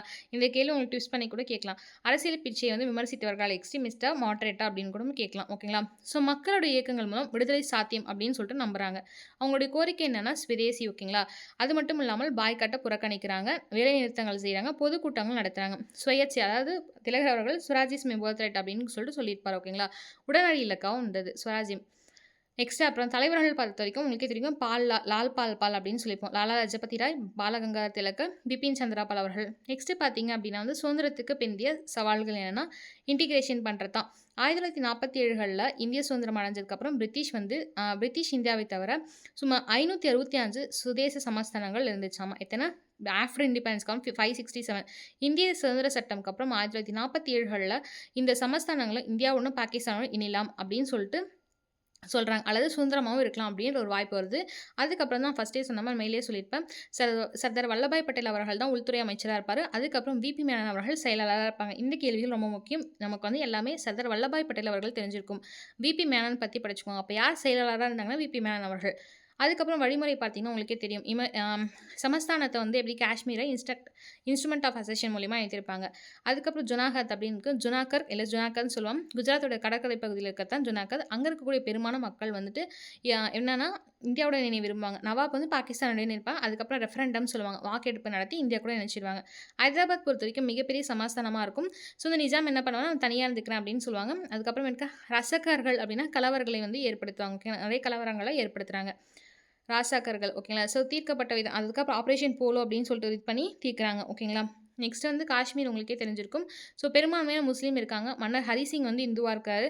அவரும் வந்து சுதந்திரமாக விரும்புகிறாரு. பாகிஸ்தானுடைய ஆதரவு வந்து பழங்குடியின காஷ்மீருக்கு முயல்றாங்க. அப்போ ஹரிசிங் வந்து இந்தியாவோட ஒப்பந்தம் செஞ்சுப்பார். அதுக்கப்புறம் பார்த்தீங்கன்னா காந்திய மக்கள் இயக்கங்கள், காந்தியன் மாஸ் நம்ம மேலே பார்த்து தான் கொஞ்சம் எக்ஸ்ப்ளனேஷனாக பார்க்கலாம். ஓகேங்களா. ஸோ LPG ரிஃபார்ம்ஸ் அப்படின்னு சொல்லுவோம். ஓகேங்களா. இது வந்து இந்தியாவோட மிகப்பெரிய எக்கனாமிக் பாலிசி அப்படின்னு சொல்லலாம். காந்திய மக்கள் இயக்கங்கள் பொறுத்த வரைக்கும் என்னன்னா வெகுஜனங்கள்கிட்டே ஒரு இயக்கங்கள் நிறைய போகுது. ஸோ 1919களில் ரவுலட் சட்டம் அப்படின்னு சொல்லுவோம். ஓகேங்களா. விசாரணை எதுவுமே இன்றி நீங்கள் வந்து சிறையில் போடலாம் அப்படின்ற ஒரு அதிகாரத்தை அனுப்பாங்க. அது மட்டும் இல்லாமல் ஜாலியன் வாலாபாக் படுகொலைன்னு சொல்லுவாங்க. ரொம்ப மோசமான துயர் சம்பவம் அப்படின்னு கூட சொல்லலாம். அது விளைவாக நிறைய பேர் படுகொலை வந்து செஞ்சுருவாங்க. அதுக்கு நீதி வேண்டி தான் வந்து இந்த இது நடக்கும். ஓகேங்களா. ஜாலியன் வாலாபாக் மற்றும் கிலாபத் இயக்கங்கள். ஓகேங்களா. ஸோ திட்டங்கள் அப்படின்னு பார்க்கும்போது என்ன, அரசு பள்ளிகள், கல்லூரிகள், நீதிமன்றங்கள் மற்றும் சட்டமன்றங்களை புறக்கணித்தல். ஓகேங்களா. ஸோ இதெல்லாம் புறக்கணிக்கிறாங்க. சுதேசி பொருட்களை வந்து பயன்படுத்துகிறாங்க. புறக்கணிப்பு திட்டங்கள் மற்றும் அவற்றின் தாக்கம். சௌரி சௌரா பொறுத்த வரைக்கும் உங்களுக்கே தெரிஞ்சிருக்கும். காந்தி அவர்கள் வந்துட்டு என்ன பண்ணுவார்னா வந்து இதில் இருப்பார். ஸோ அப்போ வந்து 1922களில் உத்தரப்பிரதேஷ் பகுதியில் வந்துட்டு அந்த காவலாளிகளோட வந்துட்டு எரிச்சிடுவாங்க. ஓகேங்களா. ஸோ அதுக்கப்புறம் வந்து இவர் வாபஸும் வாங்கிப்பார். திரும்ப பெறப்பட்டிருக்கும். காரணமும் இந்த வன்முறை காரணமாக. சிவில் டிசோபீடியன்ஸ் மூவ்மெண்ட் 1930களிலிருந்து 34 வரைக்கும் பிரிட்டிஷ் அரசு வந்து அடக்குமுறைகள் மற்றும் முழுமை சுதந்திரம், பூர்ண சுவராஜ் வந்து கோரிக்கை, நீங்கள் வந்து எனக்கு ஃபுல் சுதந்திரம் தரணும் அப்படின்ற கோரிக்கைகள் இந்த டைமில் நடக்கும். இது காரணமாக கொண்டு உப்பு வரி மீதான எதிர்ப்பும் நடந்திருக்கும். ஸோ முக்கிய நிகழ்வுகள் அப்படின்னு பார்க்கும்போது முழுமையான சுதந்திர தீர்மானம் அப்படின்னு சொல்லலாம். 1929களில் முழுமையான சுதந்திர தீர்மானம். ஸோ தொடக்கம் அப்படின்னு பார்த்தீங்கன்னா தண்டி யாத்திரை. காந்தியடிகள் வந்து சபர்மதி ஆசிரமத்திலேருந்து தண்டி கடற்கரை வரைக்கும் நடந்தே சென்று உப்பு வந்துட்டு மீறுவார். ஓகேங்களா? ஸோ உப்புக்கும் இது போட்டிருப்பாங்க, டாக்ஸ் போட்டிருப்பாங்க. அதனால வந்து சட்டத்தை மீறி உப்பு அள்ளுறாரு 1930கள். இங்கே தமிழ்நாடை பொறுத்த வரைக்கும் ராஜாஜி அவர்கள் அதை வந்து இது பண்ணுவார். தண்டி யாத்திரைகள் முக்கியத்துவம் உப்பு, அப்புறம் ஏழை பணக்கார அனைவருக்கும் பொதுவான ஒரு பொருளை தேர்ந்தெடுக்கிறது தான். ஸோ திட்டங்கள் பொறுத்த வரைக்கும் உப்பு சட்டத்தை மீறுதல், வெளிநாட்டு துணிகளை புறக்கணித்தல், அரசுக்கு வந்து நாங்கள் வழி செலுத்த மறுக்கிறோம் அப்படின்னு சொல்கிறாங்க. பெண்களுடைய பங்கும் இங்கே இருந்தது. உங்களுக்கான கேள்வி, எந்த பெண் வந்துட்டு உப்பு அள்ளினதுக்காக சிறை சென்றாங்க அப்படின்றத உங்களுக்கான கேள்வி. ஓகேங்களா? ஸோ நெக்ஸ்ட்டு பார்த்தீங்கன்னா காந்தி இர்வின் ஒப்பந்தம். ஓகேங்களா? ஸோ வந்து வட்டமேசை மாநாட்டில் பொறுத்த வரைக்கும் காந்தி அவர்கள் வந்து 2ஆம் வட்டமேசை மாநாட்டில் தான் கலந்துப்பார். ஓகேங்களா? ஸோ வேறு யார் கலந்துப்பாங்கன்னா அம்பேத்கர் அவர்கள் 3த்துலேயுமே கலந்துப்பார். அப்போ வந்து காந்திக்கும் இர்வின், அதாவது அப்போ தான் வந்து காந்தி வந்து என்ன பண்ணுவாங்க அப்படின்னு பார்த்தீங்கன்னா வந்துட்டு ரொம்ப கமெண்ட் பண்ணுவாங்க. ஓகேங்களா? ஸோ வந்து அரைக்குறையாக வந்து ஆடை அணிஞ்சிருக்கீங்க அப்படின்லாம் கமெண்ட் பண்ணுவாங்க. அப்புறம் வெள்ளையனே வெளியேறு இயக்கம், குவிட் இந்தியா மூமெண்ட். ஸோ 2ஆம் உலகப் போர் இது ஏன் ஸ்டார்ட் ஆச்சு அப்படின்னு பார்த்தீங்கன்னா 2ஆம் உலகப் போரும் அதுக்கப்புறம் கிரிப்ஸ் தூதுக்குழுன்னு சொல்லுவோம். அது வந்து என்னாகுதுன்னா தோல்வி அடையுது. ஓகேங்களா? ஸோ அதனால் உடனடியாக என்ன பண்ணுறாங்கன்னா சுதந்திரம் வந்து எங்களுக்கு தேவை அப்படின்னு சொல்லிட்டு இங்கே இருக்கக்கூடிய இந்திய மக்கள் எல்லாமே நம்ம சொல்ல ஆரம்பிக்கிறோம். அது தவிர கிரிப்ஸ் தூதுக்குழு வந்து தோல்வி அடையுது. பிரிட்டிஷ் அரசுக்கான நம்பிக்கை, அதாவது பிரிட்டிஷ் அரசு மேலே ஒரு நம்பிக்கை வச்சுருப்பாங்க. அந்த நம்பிக்கையும் சுத்தமாக வந்துட்டு போக ஆரம்பிக்குது. பம்பாய் மாநாட்டில் காந்தி அவர்கள் என்ன சொல்லுவார்னா வெள்ளையனே வெளியேறு தீர்மானத்தில் கொண்டு வராரு. அப்போ என்ன சொல்லுவாங்கன்னா காந்தியோட முழக்கம். ஓகேங்களா? ஸோ இதில் இந்த காந்தி எந்த மாநாட்டில் சொன்னான்னு கூட கேட்பாங்க. வெள்ளையனே வெளியேறு மாநாட்டில் டூ ஆர் டை, செய் அல்லது செத்துமடி அப்படின்னு சொல்லிட்டு காந்திய முழக்கத்தை வந்து சொல்வார். ஓகேங்களா? ஸோ இதோட விளைவு என்ன அப்படின்னு பார்த்தீங்கன்னா தலைவர்கள் வந்து நிறைய பேர் வந்து சிறையில் அடைக்கிறாங்க. இதை தவிர மக்கள்களும் நிறைய பேர் என்னாங்கன்னா மக்களின் கைகளுக்கு செல்லுது. ஸோ வந்து தலைவர்கள் வந்து இல்லைன்னா தலைவர்கள் வந்து எடுத்து செல்வாங்க. ஓகே, காந்தி பொறுத்தவரைக்கும் கொஞ்சம் அமைதியாக இருக்குன்னு நினைப்பாரு. இவரு லைட்டாக ஆக்ரோஷமாகறாரு. அப்போ வந்து இதை வந்து பின்தொடர்ந்து மக்கள் கிட்ட வருது. ஓகேங்களா? ஸோ மக்கள் வந்து தாங்களாகவே வன்முறையை கையாளுறாங்க. அதுக்கப்புறமேட்டுக்கா தனிச்சையான இயக்கம் நடக்குது. அரசுடைய கடுமை அடக்குமுறை நடக்குது. ஸோ எக்கனாமிக் பிளானிங் பொறுத்த வரைக்கும் எல்பிஜி அப்படின்னு சொல்லுவாங்க. ஓகேங்களா? நான் ஃபஸ்ட் டைம் மேலேயே சொன்னது தான். சுதந்திரத்துக்கு பிறகு இந்தியாவோட எப்படின்னா Indian economy is mixed economy அப்படின்னு எங்கேயோ கேள்விப்பட்ட மாதிரி இருக்கா? கில்லி படத்தில் வந்து தளபதி சொல்வார், Indian economy is mixed economy. அந்த டைலாக் தான் இது. ஸோ வந்து இந்தியன் எக்கானமி அப்படின்ற கேள்வி டேஷ் எக்கானமின்னு கேட்டால் இது வந்து கலப்பு பொருளாதாரம் அப்படின்னு சொல்லுவோம். ஓகேங்களா? ஸோ வந்து ஏன்னா ப்ரைவேட்டைசேஷனாகவும் நம்ம ஃபுல்லாக இல்லை, அதாவது லிபரலைசேஷனாகவும் ஃபுல்லாக இல்லை, குளோபலைசேஷனாகவும் ஃபுல்லாக இல்லை. ஸோ வந்து கலப்பு பொருளாதாரம் அப்படின்னு சொல்லிட்டு சொல்லுவோம். ஸோ எக்கனாமிக் பிளானிங் பொறுத்த வரைக்கும் என்ன அப்படின்னு பார்த்தீங்கன்னா சமூகத்திலையும் பொருளாதாரத்தையும் வளர்ச்சி கொண்டு வரதான் நம்மளுடைய பொருளாதார திட்டமாகவும் இருந்தது. இதை தவிர 1950களில் பிளானிங் கமிஷன்ஸ் வந்து போடுறாங்க. இந்த பிளானிங் கமிஷனுக்கான திட்ட கமிஷனுடைய தலைவர் யார் அப்படின்னு பார்த்தீங்கன்னா பிரதமர் அவர்கள் தான். இந்த 5 திட்டங்கள் இதுக்கப்புறம் 5 திட்டங்களையும் வகுக்கிறாங்க. ரஷ்யா கிட்ட தான் பாரோ பண்ணுவாங்க. இந்த முதல் 5 திட்டம் யாருடைய மாடலாக இருக்குது அப்படின்னு பார்த்தீங்கன்னா ஹாரட் டோமர் அவர்களோட மாடலாக இருக்குது. ஓகேங்களா? அதுக்கப்புறம் 2ஆம் 5 திட்டம் வந்து மக்லோனோபிஸ் மாதிரி மாடலோட இருக்குது. முதல் 5 திட்டத்துடைய நோக்கம் என்ன அப்படின்னு பார்த்தீங்கன்னா முக்கிய கவனம் விவசாயத்து மேலேயும் நீர்ப்பாசனம் மேலேயும் இரிகேஷன்ஸ் மேலேயும், அதுக்கப்புறம் பார்த்தீங்கன்னா வந்துட்டு இரிகேஷன் ஃபெசிலிட்டிஸ் வாட்டர் ஃபெசிலிட்டிஸ் மேலேயும் அக்ரிகல்ச்சரையும் பார்க்கலாம். 2ஆம் 5 திட்டம் 56லேருந்து 61 வரைக்கும் வருது. இதில் வந்து அதிவேக தொழில்மயமாக்கல். ஓகேங்களா? ரேபிட் இண்டஸ்ட்ரியல் க்ரோத் பற்றி பார்க்குறாங்க. அதுக்கப்புறம் கனரக தொழில்களை பற்றியும் பார்க்குறாங்க. இந்த முதல்ல வந்துட்டு டோமர், 2வது மக்லோனோபிஸ். ஓகேங்களா? ஸோ நெக்ஸ்ட் சவால்கள் என்னென்ன மேற்கொள்கிறாங்க அப்படின்னு பார்த்தீங்கன்னா நான் 2 தான் எக்ஸாம்பிளுக்கு சொல்லியிருக்கேன். அப்புறம் நீங்கள் அது எல்லாமே படிக்கணும். ஓகேங்களா? அதுக்கப்புறம் ஃபினான்ஷியலில் வந்து இருந்தாங்க பார்த்தீங்களா? அந்த ஃபினான்ஸ் மினிஸ்டர்ஸ் வந்து யார் இருந்தாங்க? ஃபினான்ஸில் வந்து அந்த 12-15 பேர் இருப்பாங்க. அவங்க பேர் எல்லாமே தற்போது யார் இருக்காங்க அப்போ எல்லாத்தையுமே படிச்சுக்கோங்க. ஓகேங்களா? ஓகே, கொஞ்சம் ஃபாஸ்ட்டாக தான் போகிறேன். முடிஞ்சால் நீங்கள் கொஞ்சம் ஸ்லோ பண்ணிக்கோங்க. ஏன்னா உங்களுக்கு ஒரு 3 டேஸ் தான் இருக்குது இன்னும். ஸோ நெக்ஸ்ட்டு பார்த்தீங்க அப்படின்னா தாராளமயமாக்கல், தனியார் மயமாக்கல், உலகமயமாக்கல், எல்பிஜி ரீஃபார்ம்ஸ் 1991ல்.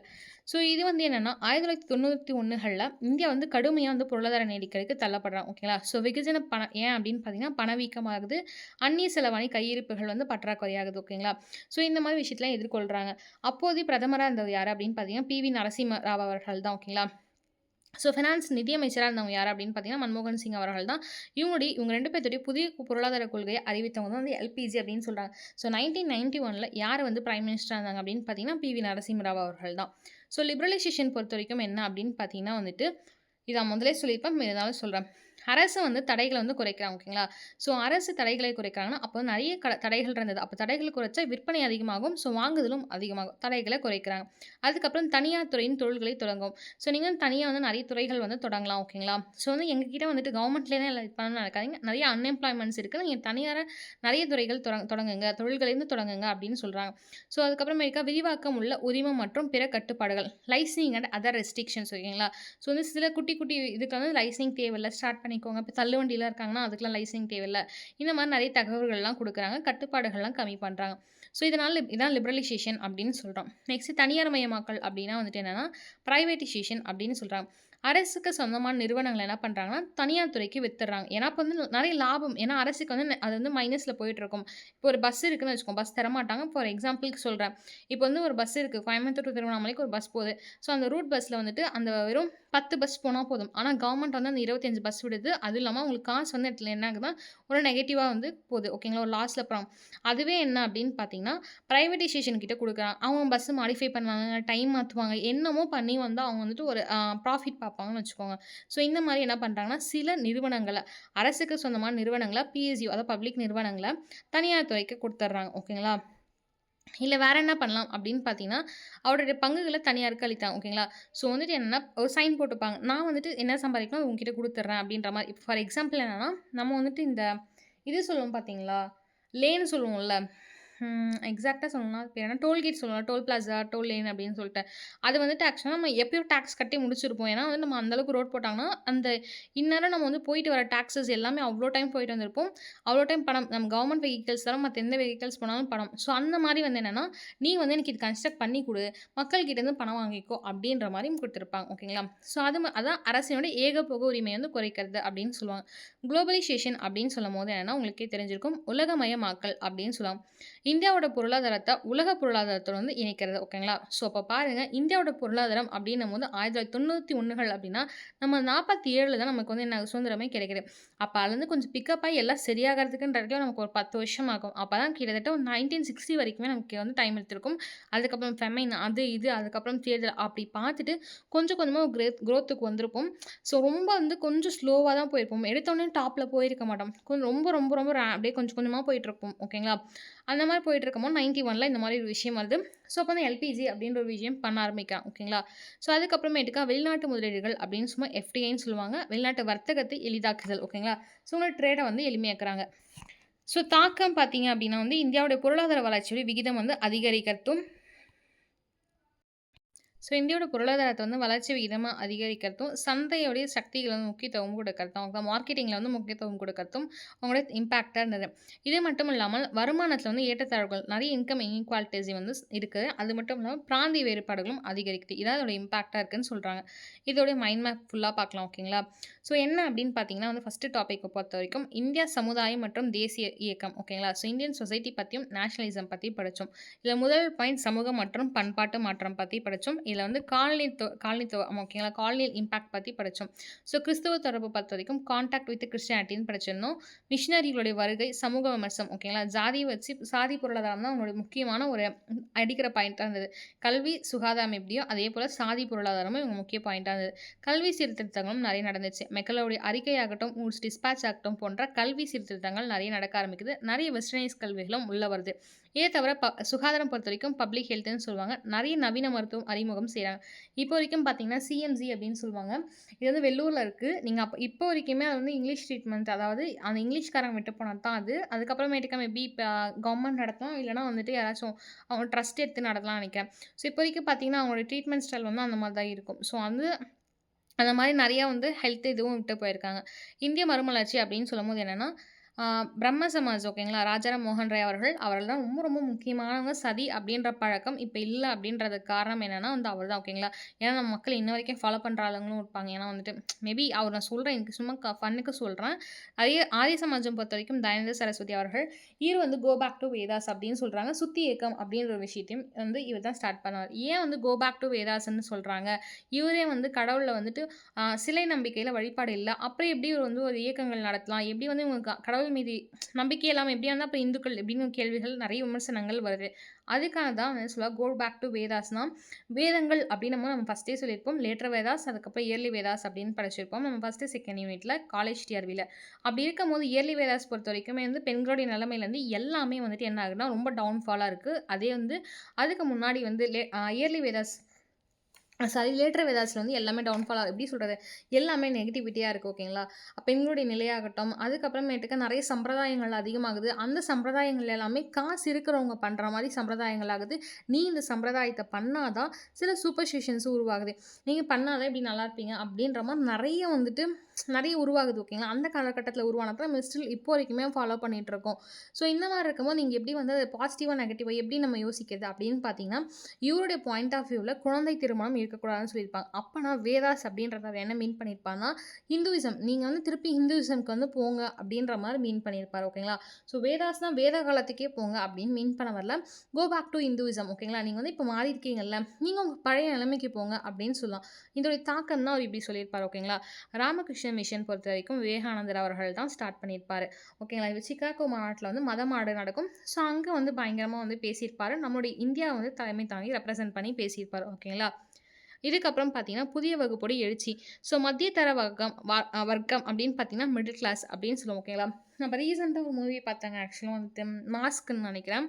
ஸோ வந்துட்டு அது அது வந்து அ ஆண்ட்ரியா வந்து சொல்லுவாங்கல்ல, உங்க மிடில் கிளாஸ்க்கு வந்து கில்ட்டினஸ் ஆஃப் ஃபியர் தான் மிகப்பெரிய வந்து ஒரு இதுவாவே வச்சிருக்கோம் அப்படின்ற மாரி. ஸோ வந்து அப்ப பயங்கரமா நம்ம வந்து ஒரு பொலிட்டிக்கலா வந்துட்டு இடைக்கால இந்தியால பயங்கரமா ப்ளே பண்ணது மிடில் கிளாஸ் வச்சு தான் ப்ளே பண்ணியிருப்பாங்க. ஜாதியா இருந்தாலும் சரி, அரசியலா இருந்தாலும் சரி, எக்கனாமிக்காவும் சரி. "அடிச்சா இவன அடிக்கணும்டா, எவ்வளோ நாளும் தாங்குவான், திருப்பி அடிக்க மாட்டான்" அப்படின்னு சொல்லுவாங்கல்ல. ஒரு பழமொழி கூட இருக்கும். என்னன்னா வந்து, தெருக்கோயில்ல இருக்க பிள்ளையார் ஐயரையும், ஸ்கூல்ல அந்த பிரைமரில வேலை செய்ற டீச்சரையும் அடிச்சு திருப்பி அடிக்க மாட்டாங்க அப்படின்ற மாரி. விவேக் சாருடைய இதுல ஏதோ காமிக் நான் கேட்ட மாரி இருக்கு ஆக்சுவலா. இது தப்பா மீன் பண்ண வரல. ஸோ அந்த மாரி தான் மக்கள் வந்து அவ்ளோ வந்துட்டு நம்மள வந்துட்டு மிடில் கிளாஸ் பீப்பிள வந்து அவங்க அப்படியே வந்து இது பண்ணியிருப்பாங்க. இப்பவுமே பார்த்தீங்கன்னா, நம்ம வந்து மிடில் கிளாஸ் பீப்பிள் பொறுத்தவரைக்கும் ஒரு கனவுன்றது அது பயங்கரமா நம்ம எட்டி பிடிக்கிற மாரி இருக்கும் ஓகேங்களா? ஸோ நெறைய நமக்கு இருக்கும். சுத்தி வந்து இஎம்ஐல நம்ம வாங்கியிருப்போம். எது வந்தாலும் ஒரு பைக் வாங்குறோம், இல்ல ஏதோ ஒண்ணு வாங்குறோம். இப்ப வந்துட்டு திடீர்னு ஏதோ பொருள் காலியாகுமா, அதையும் பார்க்கணும். இப்ப கவர்மெண்ட் எக்ஸாம் படிக்கணும்னா நம்ம அதையும் பார்க்கணும். ஸோ வந்து நெறைய வந்துட்டு நம்ம வந்துட்டு நெறைய வந்து சுமை தாங்கிட்டு நம்ம எல்லாத்தையுமே தாண்டுற மாரி இருக்கும். ஓகேங்களா? ஸோ இதுதான் சொல்லுவாங்க. நெறைய வந்துட்டு புது மிடில் கிளாஸ் வந்து பயங்கரமா வந்துட்டு இடைக்கால இந்தியால அடிச்சிருக்காங்க அப்படின்றது தான் உண்மை. சரி ஓகே. அவுட் ஆஃப் டாபிக் போறோம். ம். சமூகம் மற்றும் கலை அப்படின்னு பொறுத்தவரைக்கும், சொசைட்டி அண்ட் ஆர்ட்ஸ் பொறுத்தவரைக்கும் என்னன்னா, பெண்களுடைய கல்வி எப்படின்றது அப்படின்னு பார்க்கலாம். பெண்களுடைய கல்வி அப்படின்னும்போது, அந்த காலத்தில பெருசா அந்த அளவுக்குலாம் இல்ல. பட் இருந்தாலுமே இப்ப எடுத்துக்காட்டா பேசுற அளவுக்கு நெறைய பெண்கள் வந்து இருந்திருக்காங்க. எக்ஸாம்பிள் பார்த்தீங்கன்னா வந்துட்டு நெறைய பேர் இருக்காங்க. சரோஜதி அ ச சரோஜினி நாயுடு சாரி சரோஜா தேவின்ட்டேன். சரோஜினி நாயுடு ஆகட்டும், அதுக்கப்புறம் பார்த்தீங்கன்னா, முத்துலட்சுமி ரெட்டி ஆகட்டும், நெறைய பேர் இருக்காங்க. இத தவிர வந்துட்டு யார் அப்டின்னா வந்து அருணா ஹசஃப் அலி இருப்பாங்க. ருக்மணி அர்னால்டே சம்திங் அந்த மாரி ஒருத்தர் ருக்மணி அர்னால்டே அவங்க இருப்பாங்க. அதுக்கப்புறம் பார்த்தீங்கன்னா வந்துட்டு அம்புஜத் அம்மாள், அஞ்சலி அம்மாள் இவங்க போன்றவங்கள்லாம் என்ன அப்டின்னு பார்த்தீங்கன்னா வந்து, ஒரு நல்லா வந்துட்டு ஒரு பெண் தலைவி, பெண் தேசியவாதியாவும் இருப்பாங்க அப்படின்னு சொல்லலாம். இதுக்கப்புறம் பெண் அமைப்புகள் பொறுத்தவரைக்கும் சதி அப்படின்ற பழக்கம் வந்து இருந்தது. விதவைக்கு வந்து மறுமணம் பண்ணக்கூடாது. விதவை வந்து அப்படியே தான் இருக்கணும். ரொம்ப ஒரு மாரி அப்போ வந்துட்டு எப்படி சொல்றது? ஒரு வீட்டுக்குள்ளேயே அடைச்சு வச்சிருந்தாங்கன்னு வச்சுக்கோங்களேன். இந்த மாரி இருக்கணும் அப்படின்னு சொல்லிட்டு சொல்லியிருந்தாங்க ஓகேங்களா. ஸோ இப்பவுமே நெறைய பேர் மாறல. எப்படி சொல்றதுன்னா வந்துட்டு இப்ப இப்ப மேபி வந்துட்டு ஒரு 10% மாறல. இந்த கேர்ள் ஃபிரெண்ட் அப்படின்னு ஒரு மூவி வந்தது. அதுல ராஷ்மிகாவோட பாய் ஃபிரெண்ட் கேரக்டர் ஒருத்தர் இருப்பாங்க. அந்த மாரி ரொம்ப வந்து எப்படி சொல்றதுன்னா வந்துட்டு, அ அந்த மாரி இருப்பாங்க. அவங்க அம்மாவோட கேரக்டர் பார்த்தோம்னா, அவங்க இன்னுமே இந்த பொண்ணு பயப்படுவாங்க ஓகேங்களா. ஸோ வந்து அவங்க அம்மா ரொம்ப அமைதியா கீழ குனிஞ்சுட்டு அப்படிதான் இருப்பாங்கன்ற மாரி. ஸோ அந்த மாரி தான் அந்த காலத்துல மொத்த பேருமே இருந்திருப்பாங்க ஓகேங்களா. ஸோ பெண்கள் சொல்றேன். நான் வந்து இத மீன் பண்ணல. அந்த மாரி இருக்காங்க அப்படின்னு சொல்ல வரேன். ஸோ இந்த மாரி இருக்கிறது எல்லாத்தையுமே என்ன ஆகுதுன்னா, ராஜாராம் மோகன் ராய் அவர்களும், அதுக்கப்புறம் ஈஸ்வர் சந்திரா சென் அவர்களும் வந்து மாத்துறாங்க. இல்ல இது எல்லாமே மாறணும். இப்போ வந்து ஈக்குவாலிட்டின்றது வந்துட்டு அப்ப சுத்தமாவே இல்ல. இப்ப ஈக்குவாலிட்டின்றத பேசுறோம். ஈக்குவாலிட்டியோட பேசினா ஃபெமினிசம் அப்படின்னு மாறுது ஓகேங்களா. இப்போ வந்து நம்ம பேசுறோம். இப்ப நம்ம படிக்கிறோம். நெறைய எல்லா துறையிலும் பெண்கள் இருக்காங்க. ஆனா அப்போ வந்து பார்த்தீங்கன்னா வந்துட்டு எல்லாமே நம்ம சொல்றோம்ல. இப்ப வந்து ஆக்சுவலா வந்து இப்ப என்னன்னா, இப்ப நம்ம ஃபெமினிசம் பேசுறோம்னா, அது வந்து ஆண்களுக்கு எதிரா பேசுறோம் அப்படின்ற மாரி நம்மள போர்ட்ரே பண்றாங்க. பட் கிடையாது. நம்ம வந்து இப்போ ஆக்சுவலா பெண்களுக்கு விடுதலை வேணும், சுதந்திரம் வேணும். அவங்களும் ஒரு மனிதர்கள் அப்படின்னு உணர்த்துனது எல்லாமே ஆண்கள் தான். ஆக்சுவலா நீங்க நல்லா பாருங்களேன். பாரதியார் வந்து ஒரு ஆண் தான். அவரு என்ன சொல்லியிருப்பார்ன்னா, அவர வந்து ஒய்ஃப் வந்து மூவில பார்த்தா கூட தெரியும். ஒய்ஃப் வந்துட்டு ரோட்ல வந்து எல்லார் முன்னாடியும் கை போட்டு கூட்டு போவாரு ஓகேங்களா. ஸோ வந்துட்டு அவரும் சரி, பெரியாரும் சரி, உங்களுக்கு பெரியார் வந்து பெரியாரிசம், கம்யூனிசம் நெறைய அவங்க பேசுறவங்க இருப்பாங்க. ஸோ அப்படியே பார்த்தீங்கன்னாலும் பெரியார் வந்து பெண் கல்விக்காக போராடுவார், பெண் உரிமைக்காக போராடுவார், பெண்களுக்கு சொத்து குடுக்கணும் அப்படின்னு போராடுவார். இவரும் சரி. அதுக்கப்புறம் இவரு மட்டுமா அப்படின்னு கேட்டா இல்ல. இவர தாண்டி நெறைய பேர் வந்து இருக்காங்க ஓகேங்களா? ஸோ வந்து ராஜாராம் மோகன் ராய் அவர்களும் ஒரு ஆண் தான். ஆனா அவரு சதி வந்துட்டு ஒரு பெண்களுக்கான விஷயம் தான். அவரு வந்து அத தலையிட்டு மாத்துறாரு. வில்லியம் பென்டிக் அவர்கள் மாத்தக்கூடிய அவரும் ஒரு ஆண் தான். ஸோ இந்த பெண் கல்விக்காகவும், பெண் உரிமைக்காகவும், பெண் சொத்துக்காகவும், பெண்ணுடைய படிப்புக்காகவும், பெண் வந்து ஒரு சமூகத்தில வந்து சிறந்த ஆளா இருக்கணும் அப்படின்றதுக்கு போராடின எல்லாமே ஸ்டார்ட்டிங் பாயிண்ட் யாரு அப்படின்னு பார்த்தீங்கன்னா, ஒரு ஆண். அதுக்கப்புறம் அந்த ஆண பின்தொடர்ந்து வந்தவங்க எல்லாமே பெண் வந்து சேருவாங்க. அதுக்கப்புறம் தான் இருப்பாங்க. ஸோ இவன் இப்ப எல்லாமே எப்படி போர்ட்ரேட் பண்றாங்கன்னா, நம்ம வந்து ஃபெமினிசம் பேசினா ஆண்களுக்கு எதிரானவங்க அப்படின்ற மாரி சொல்றாங்க. கிடையாது. அப்ப இருந்த ஆண்கள் எல்லாமே வந்து பெண்களுக்கான உரிமை குடுக்கணும், ஈக்வாலிட்டி குடுக்கணும் அப்படின்றதுல ரொம்ப அழகா தெளிவா இருந்தாங்க. ஓகேங்களா? ஸோ இந்த மாரி நெறைய விஷயங்கள் நடக்குது. அச்சுத்துறை பொறுத்தவரைக்கும் நான் ஃபர்ஸ்ட்டே சொல்லியிருப்பேன். நெறைய பத்திரிகைகள் அப்படின்னும்போது என்னன்னா, நெறைய பத்திரிகைகளாகட்டும், நெறைய வந்து செய்தித்தாள்களாகட்டும் 2 விஷயம் பின்பற்றினாங்க. 1 நம்மளுடைய இந்தியாவுடைய அ இப்படிலாம் நம்ம துன்புறுத்துறாங்க, காலனிசம் இப்படிலாம் பண்றாங்க. நமக்கு இந்த விடுதலைலாம் கிடைக்கல அப்படின்றத வந்துட்டு இது பண்ணாங்க. இன்னொரு விஷயம் எப்படி என்ன பார்த்தீங்க அப்படின்னு பார்த்தீங்கன்னா, இன்னொரு சைடு எப்படி பார்த்தீங்கன்னா, நெறைய அ எழுச்சிகள்ல வந்து பயங்கரமா வந்து ஏற்படுத்துறாங்க ஓகேங்களா? ஸோ இந்த மாரி வந்துட்டு நம்ம எழுச்சி பண்ணணும். இந்த மாரி மூலை முக்கு இருக்கக்கூடிய மக்களுக்கு எல்லாருக்குமே சென்றடையணும் அப்படின்ற மாரி பண்றாங்க. நெறைய கலை மாற்றங்கள் நெறைய நடக்குது ஓகேங்களா? நாவல்கள், ஓவியங்கள், இசைக்கலைகள் நவீனமயமாக்கல் நடக்குது. இந்தியாவுடைய தேசியத்தின் எழுச்சி அப்படின்னு சொல்லும்போது வந்துட்டு, நம்முடைய அடிப்படை வந்து ட்ரைன் தியரி அப்படின்ற விஷயத்துல பார்த்திருப்போம். ஐஎன்சி 1885கள்ல ஏஓயும் ஸ்டார்ட் பண்ணுவாரு. அதுக்கப்புறம் ஃபேஸஸ் ஆஃப் ஐஎன்சி பொறுத்தவரைக்கும் மிதவாதிகள், இயர்லி நேஷனலிசம் சொல்லுவோம். 1885கள்லேருந்து 1905 வரைக்கும். அப்புறம் அசர்ட்டிவ் நேஷனலிசம்னு சொல்லுவோம் தீவிரவாதிகள். ஸ்வராஜ் வந்து எனது பிறப்புரிமைன்னு சொன்ன திலகர்லேருந்து லால்பால் லால் வரைக்கும் இதில இருந்திருப்பாங்க. இவங்க வந்து மனுக்கள் அதாவது ஃபர்ஸ்ட்டே சொல்லியிருப்பேன் பெட்டிஷன், பிரேயர்ஸ் இந்த மாரி வந்து பிக்யூ ஃபாலோ பண்ணியிருப்பாங்கன்னு சொல்லிட்டு. அப்புறம் வங்காள பிரிவினை வந்துட்டு இது பண்றாங்க. சூரத் ஸ்பிளிட் 2 பேர் பிரியிறாங்க. அதுக்கப்புறம் ஜாயின் பண்ணிக்கிறாங்க. அதுக்கப்புறம் காந்தி நேரா நான் கோஆப்பரேஷன் மூவ்மெண்ட் ஆகட்டும், சட்ட மறுப்பு இயக்கம், வெள்ளையனே வெளியேறு இந்த மாரிலாம் வந்துட்டு. அதுக்கப்புறம் சுபாஷ் சந்திர போஸுடைய ஐஎன்ஏ ஓகேங்களா? அதுக்கப்புறம் பிற பங்களிப்புகள் பார்த்தீங்கன்னா வந்துட்டு, லெஃப்ட் விங்ஸ் பார்ட்டீஸ்லாம் நெறைய பேர் இருப்பாங்க. இடதுசாரி கட்சிகள், பெண்களுடைய கட்சிகள் இந்த மாரி. அதுக்கப்புறம் டிப்ரெஸ் கிளாஸ்ல அம்பேத்கர் அவர்கள், முஸ்லீம் லீக் பொறுத்தவரைக்கும் பாகிஸ்தானுடைய உருவாக்கம், சுதந்திரத்துக்கு பின் இந்தியா வந்து எப்படி இருந்துச்சுன்னா, நெறைய சவால்கள் வந்து இது பண்றாங்க. ஜுனாகத், ஹைதராபாத், காஷ்மீர் போன்ற நெறைய விஷயங்கள வந்து பிரின்ஸ்லி ஸ்டேட்ஸ இன்டிகிரேட் பண்றாங்க. அரசியலமைப்பு அப்படின்னும்போது நெறைய கான்ஸ்டிடியூஷன் கவர்ன்மெண்ட் பொறுத்தவரைக்கும் பி.ஆர். அம்பேத்கர் தான் முக்கியமானவரா இருப்பாரு. பொருளாதாரம் பொறுத்தவரைக்கும் திட்டமிட்டல் அதாவது பிளானிங் கமிஷன்ஸ், 5 ஆண்டு திட்டங்கள் இதெல்லாம் இருக்கும். அதுக்கப்புறம் ரீஆர்கனைசேஷன் ஆஃப் ஸ்டேட்ஸ், மொழிவாரி பிரிப்பு. அரசியல் இயக்கங்கள் பொறுத்தவரைக்கும் நெறைய நெருக்கடிகள் வருது. அப்புறம் மன்மோகன் சிங் வந்து 1991களுக்கு அதுக்கப்புறம் என்ன பண்றாருன்னா வந்துட்டு ஃபினான்ஸ் மினிஸ்டரா இருக்காரு. அப்போ வந்து நரசிம்ம ராவ் வந்து இருக்காரு. அப்போ வந்து எல்பிஜி அப்படின்ற விஷயத்த கொண்டு வராங்க. அப்புறம் ஃபாரின் பாலிசிஸ் எல்லாமே மாத்துறாங்க ஓகேங்களா? ஸோ இன்னைக்கான டாபிக் இதான். இன்னொரு ரிவிஷன்ஸ்க்கு போலாம் நம்ம. 1 செகண்ட் வெயிட் பண்ணுங்க.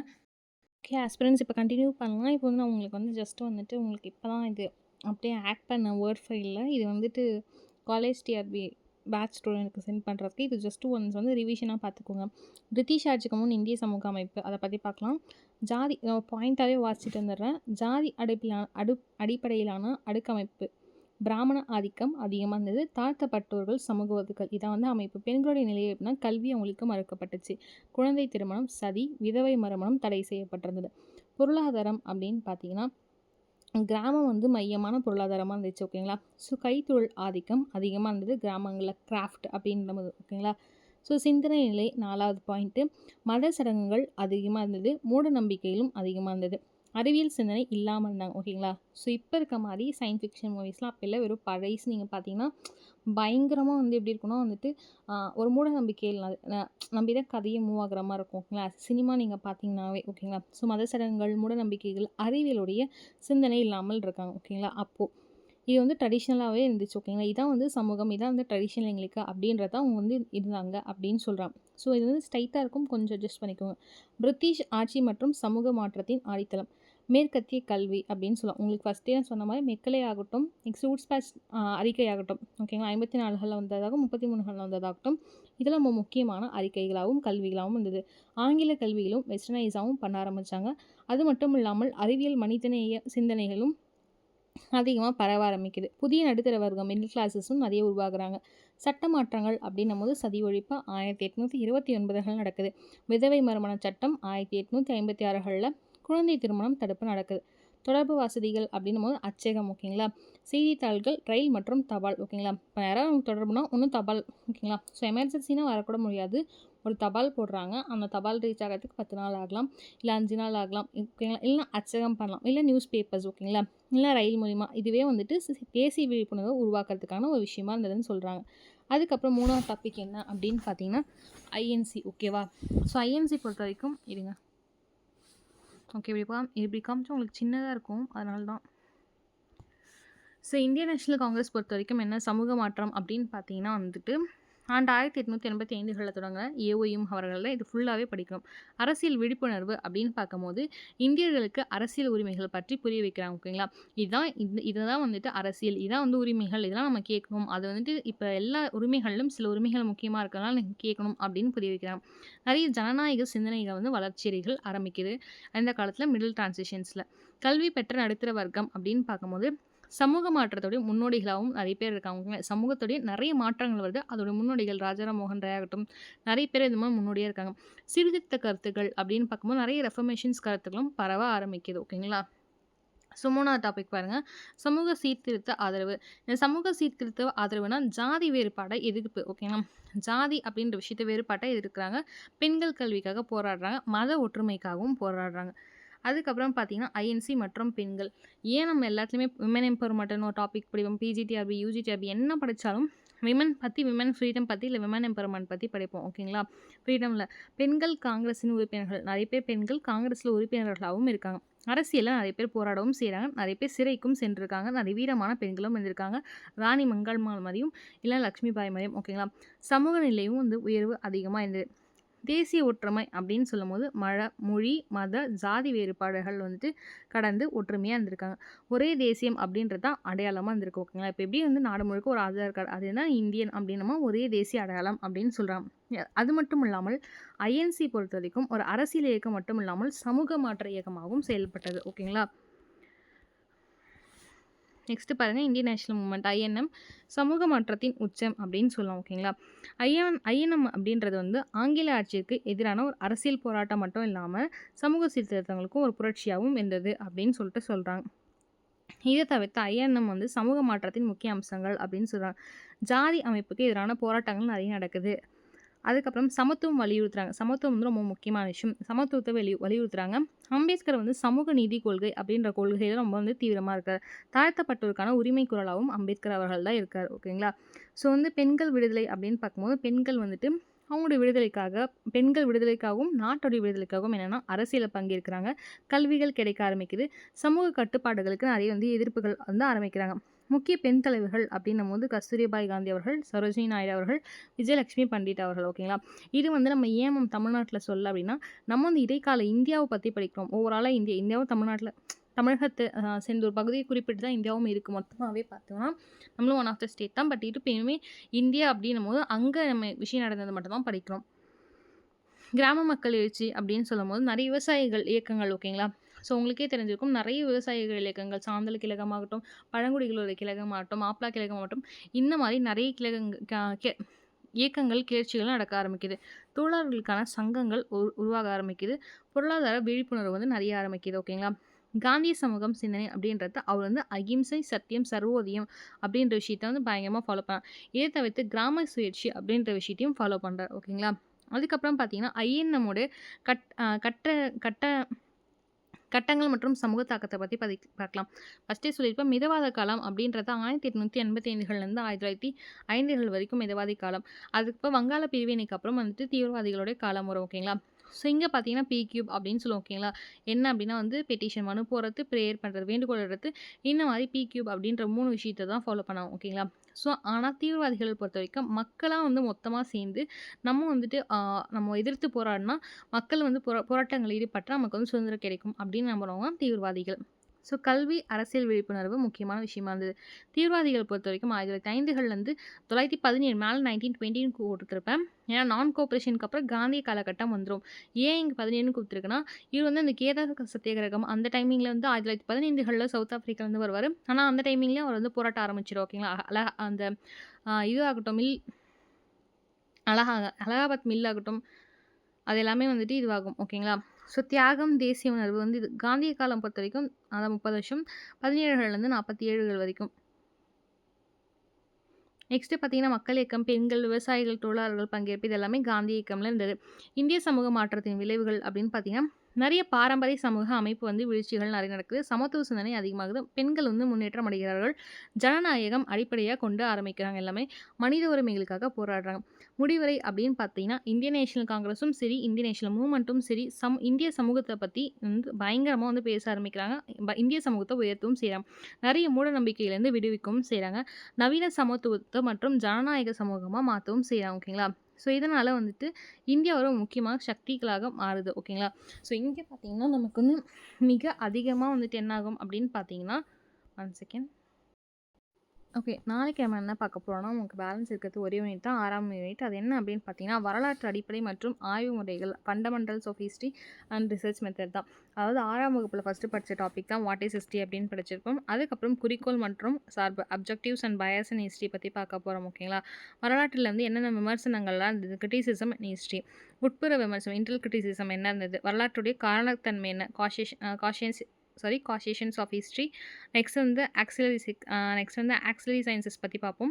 அது மட்டும் இல்லாமல் வந்து ஆய்வு முறைமை பற்றி ஆதாரங்கள் பற்றி பார்க்கலாம். ரிசர்ச் மெத்தடாலஜி ஆகட்டும், இல்லை வந்து தரவு சேகரிப்பு மூலங்கள் இதெல்லாம் பற்றி பார்க்கலாம். ஓகேங்களா? ஸோ 16 பார்த்தீங்கன்னா, நீங்கள் லைட்டாக வந்து இந்த தீசஸ், அசைன்மெண்ட் ரைட்டிங், இந்த ஹிஸ்டியோகிராஃபி, பிப்ளியோகிராஃபி, இந்த ஹிஸ்டாரிக்கல் ரிசர்ச் பற்றிலாம் பார்க்குற மாதிரி இருக்கும். ஓகேங்களா? ஸோ இது வந்துட்டு தியரிஸ்லாம் நிறைய இருக்கும். ஸோ இதெல்லாமே பார்க்கலாம். இது மட்டும் தான் பேலன்ஸ் இருக்குது. இது நாளைக்கு பார்த்தா வந்து உங்களுக்கு சரியாக போயிடும்னு நினைக்கிறேன். ஸோ இது வந்து ஒரு கம்மியான பக்கங்கள் தான் இருக்கும்னு நினைக்கிறேன். ஓகேங்க. ஒரு 14 பக்கம் தான் இருக்கு. நாளைக்கு பார்க்கலாம். ஸோ வந்து காலேஜ் டிஆர்பி உங்களுக்கு டிசம்பர் 20 வரும். முடிச்சுட்டு நம்ம வந்து யூஜி டிஆர்பியில் ஜாயின் பண்ணிக்கோங்க. 8940078647 நம்பர். ஓகேங்களா? ஸோ உங்களுக்கு இந்த வீடியோ வந்து யூஸ்ஃபுல்லாக இருந்தது, பிடிச்சிருந்தது அப்படின்னா ஒன்று லைக் பண்ணுங்கள், சப்ஸ்கிரைப் பண்ணுங்கள், ஷேர் பண்ணுங்கள், கமெண்ட் பண்ணுங்கள். Thank you aspirants. வணக்கம், நன்றி.